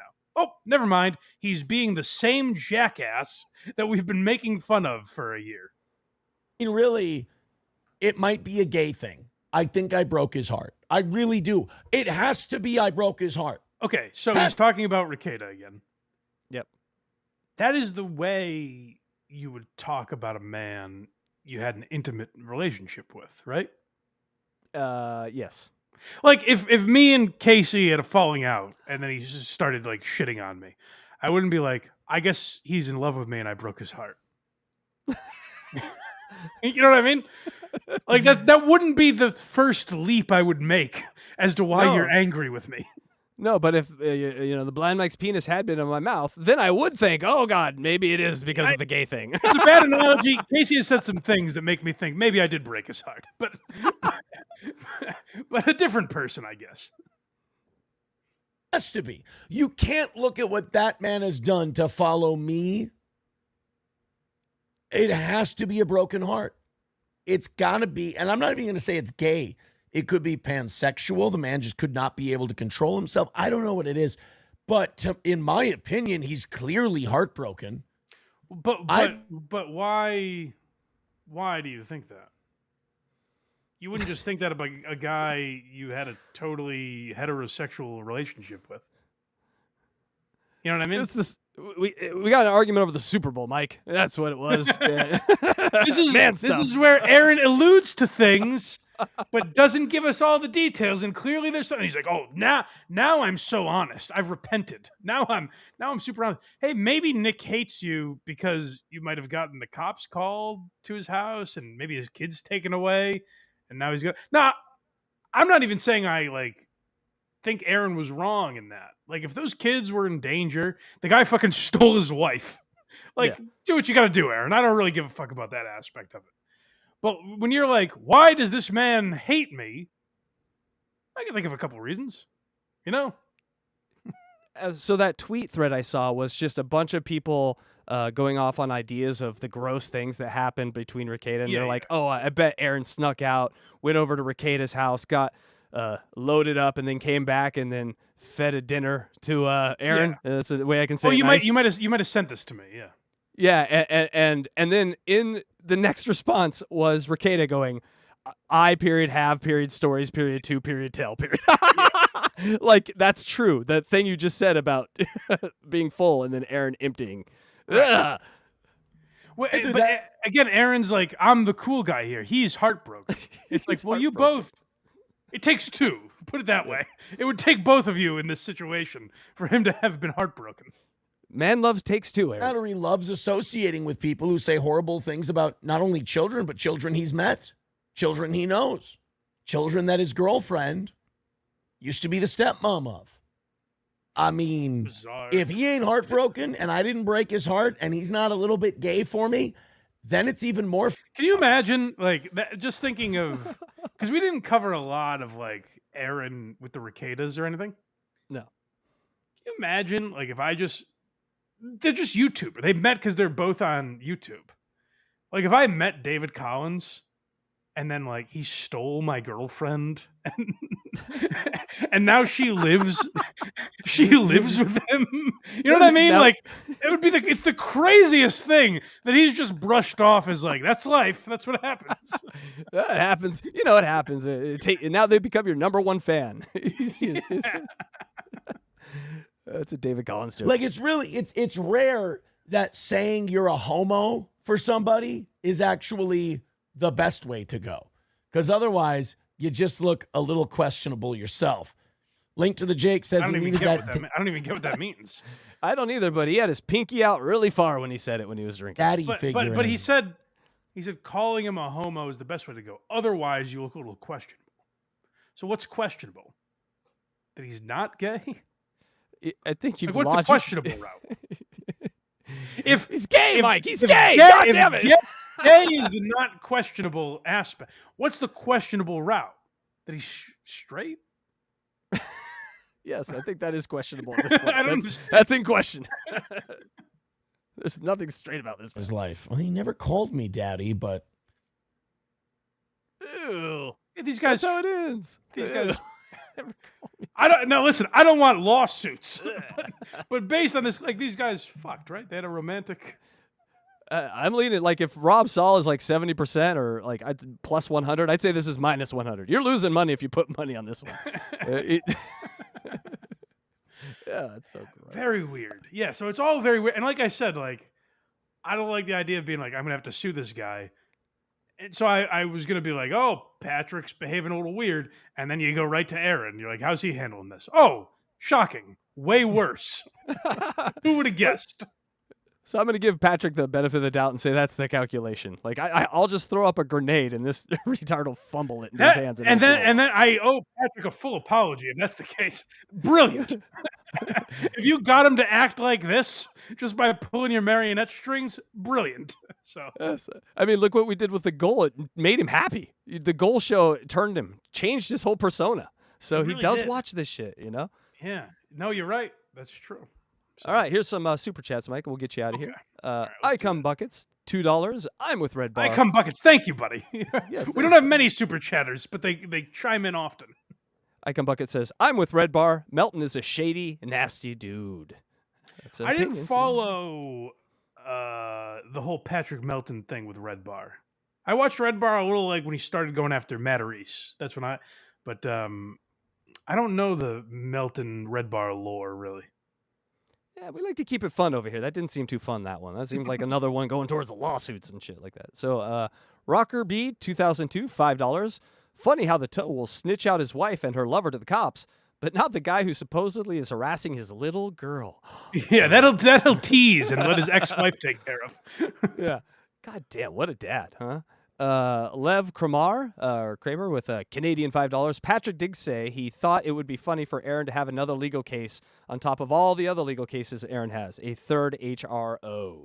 So he kind of called a shot, maybe. Yeah. So if that's the case, I'm just wrong. Like I said, I'm totally open to the idea that I'm missing something because that didn't strike me as the Patrick Melton I've seen on some of these shows. It seemed weirder. So maybe he is up to some hijinks. Patrick, if we're gonna get that reaction out of Aaron every time you do something like that, keep doing it. Bro. Yeah, go for it. I apologize. I was way off. Whether it's real or not, we got the content we wanted, baby. Yeah. So, Dildo Swaggins, $9.99. Can we get more Electra on the show? You non-seeing cum stain. God damn. Jesus Christ. Dildo. That took Someone is an immensely harsh turn. Someone has respected his dildo in this community. How dare you? Electra will be here when she can. I don't think she was able to do it today, but next time. That cat's beating her ass up, I gotta say. Radish, Pray for £2. Electra, by the way, go follow DJ Electra on YouTube. I like the YouTube shorts she's doing, like music. The news music and ones? stuff. Oh, yeah, that's awesome. Totally great lane for her. I think like she got 20,000 to 18,000. Like great lane for her. Radish, £2. Pat triggering Aaron's 90-day vacay would be fun though. I don't know. So if there's any like legal stuff, he would go to jail, right? It would, that's what he's trying to. He's trying to put him in jail. You know what, Patrick? I'm sorry. If Patrick reacts to me earlier, let him know I'm wrong. I apologize. Tell him to keep watching the tape I all the don't way see. through. I didn't see the larger picture here. I'm sorry. And if I'm wrong, I'm just a giant ball washer for the day, but it just seems I'm putting everything together that he's just trying to now put him in jail, which I appreciate the game. Radish, 2 pounds. I was wrong. Rob, Saul, and Steel Toe are equal shit. Yeah, I would say, Yeah. All right, we got a few more here. M. Adam Priest, or Madam Priest, $4.99. Never forget, this guy took his wife to a coke den to party with a couple, then became the odd guy out, and his solution was to narc on them. He walked in. He met a YouTuber online. Walked into his house with his wife, and walked out without her. It's crazy. Walked out with an RSO. It's so crazy. It is. All right, got a few more here. Hacko Burrow, $4.99. Star Killer and Power of Positivity are actually WWE wrestler gimmicks. He's just ripping off wrestling for the 100th time. That makes sense too. Star Killer. I don't watch wrestling, so I'm just gonna have to think you're right. Rockerbeat 2002, $5. Aaron broke Nick's heart in the same fashion Nick broke April's ass. I like the new sound. I gotta be honest. Thank you. Yeah, see. Turd Burglar. Thanks, Yucko. That's a Yucko the Clown. Hey, thank you. Turd Burglar, $10. Hey, Blind Mike. Query? Never heard that one. I heard last week's voicemail telling me to F off for requesting HACKRIDE back. Just want to tell the guy to go F himself and HACKRIDE for third Mike jingle now, please. Wrong show. Oh, we love Turd Burglar. Hey, Turd Burglar. No. HACKRIDE's the asshole. Fuck him. There's nothing against you. We like Casey. He did so much work for you. God damn. All right. He's a piece of shit. Casey Day, good guy, though. I remember when you said, I bet this Casey Day is going to come. If he comes on and be nice, what an asshole. And I have been nice. So sorry about that. Jay Loiter, last one here, Mike. $19.99. Oh, thank you. Rob Saul is literally begging to become a lolcow and get paid to read super chats that insult him. That's like giving yourself your own nickname, Beyond the Pale. Please don't feel that desperate loser by talking about him. That's an interesting theory. I understand that logic. That's tough. You make a good point, sir. I'm going to do some thinking on that. I'm amused by his lack of playfulness, but yeah, and locales are our business. So if he falls into the lane, we gotta hit him. We gotta hit that cow in that lane. That is a good point, though. He's begging. John actually thinks he's going to turn us into Stuttering John fans one day. Yes. Rob wants people by any means necessary to go into his chat and throw him $2 at a time. I don't see how that's going to work because that is a lot of chats for rent. Yeah, it doesn't make sense. Yeah. All right, Blind Mike, that's it. All right, that's it. Wow, a long Who Are These Socials today? Almost feels more like a Blind Mike project. Yeah. Although I guess we do about this time sometimes on Who Are These Socials. Anyways, Casey Day, thank you for joining me, buddy. Thank you, brother. Where can people find you, Blind Mike? How can they get more shows? Quincy's back. Tell us all the good stuff. Oh, you know what? I take everything I just said about HACKRIDE, I take it back. HACKRIDE. Oh, yeah. It may be the greatest moment in show history. HACKRIDE, in one moment, contributed more than Craig ever has. Because he got Quincy back. It was like 30 episodes. He saved Quincy. Saved the end of Quincy. So Quincy is back for Patreon members. You can become a Patreon or YouTube member and get bonus episodes of Why You Laughing and early access. Tomorrow, the Jeff Foxworthy episode is going to be up. Me and Craig are recording that tomorrow, I hope. Nice. So that'll be the next episode of Why You Laughing. Currently free on all platforms. Kirk Minahan and Jeff D. Lowe joined me to talk about Saturday Night, the movie about the premiere of SNL. And people are really liking that one. Oh, good. Yes, thank you, folks. And the bonus episode is Opie and Anthony finding the first episode of The Todd Show. We broke down that segment. So check out all the stuff we got going on Patreon and for YouTube members. BondMike.net is where you can find all those links. You can find us wherever we get podcasts, wherever you usually listen to Who Are These Socials or Why Are You Laughing or the Blind Mike Project. All our links are there at blindmike.net. Blind Mike Project will be back Sunday at 10 a.m. with Craig. 2 weeks in a row of Craig. Woo, Craigers. And also, don't forget to go to whoarethese.com check out Carl. He'll be back next week, I assume. And we'll be back over on that channel. So check us out there. What does HackRideTheDemon.com have going on? We just got some great shows. We got a great Unboxing Eric come up. You're able to forward your chat now, Mike, so you might want to think about that if your show's ending, where you would want to send your chat over to. Are you guys doing a show tonight?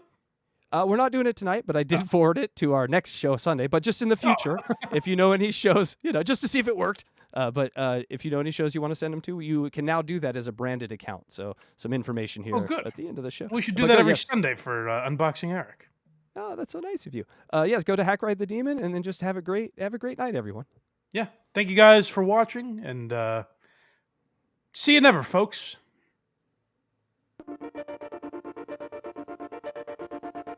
Blind Mike Geary!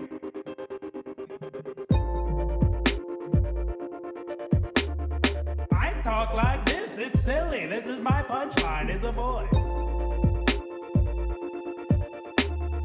I think it's really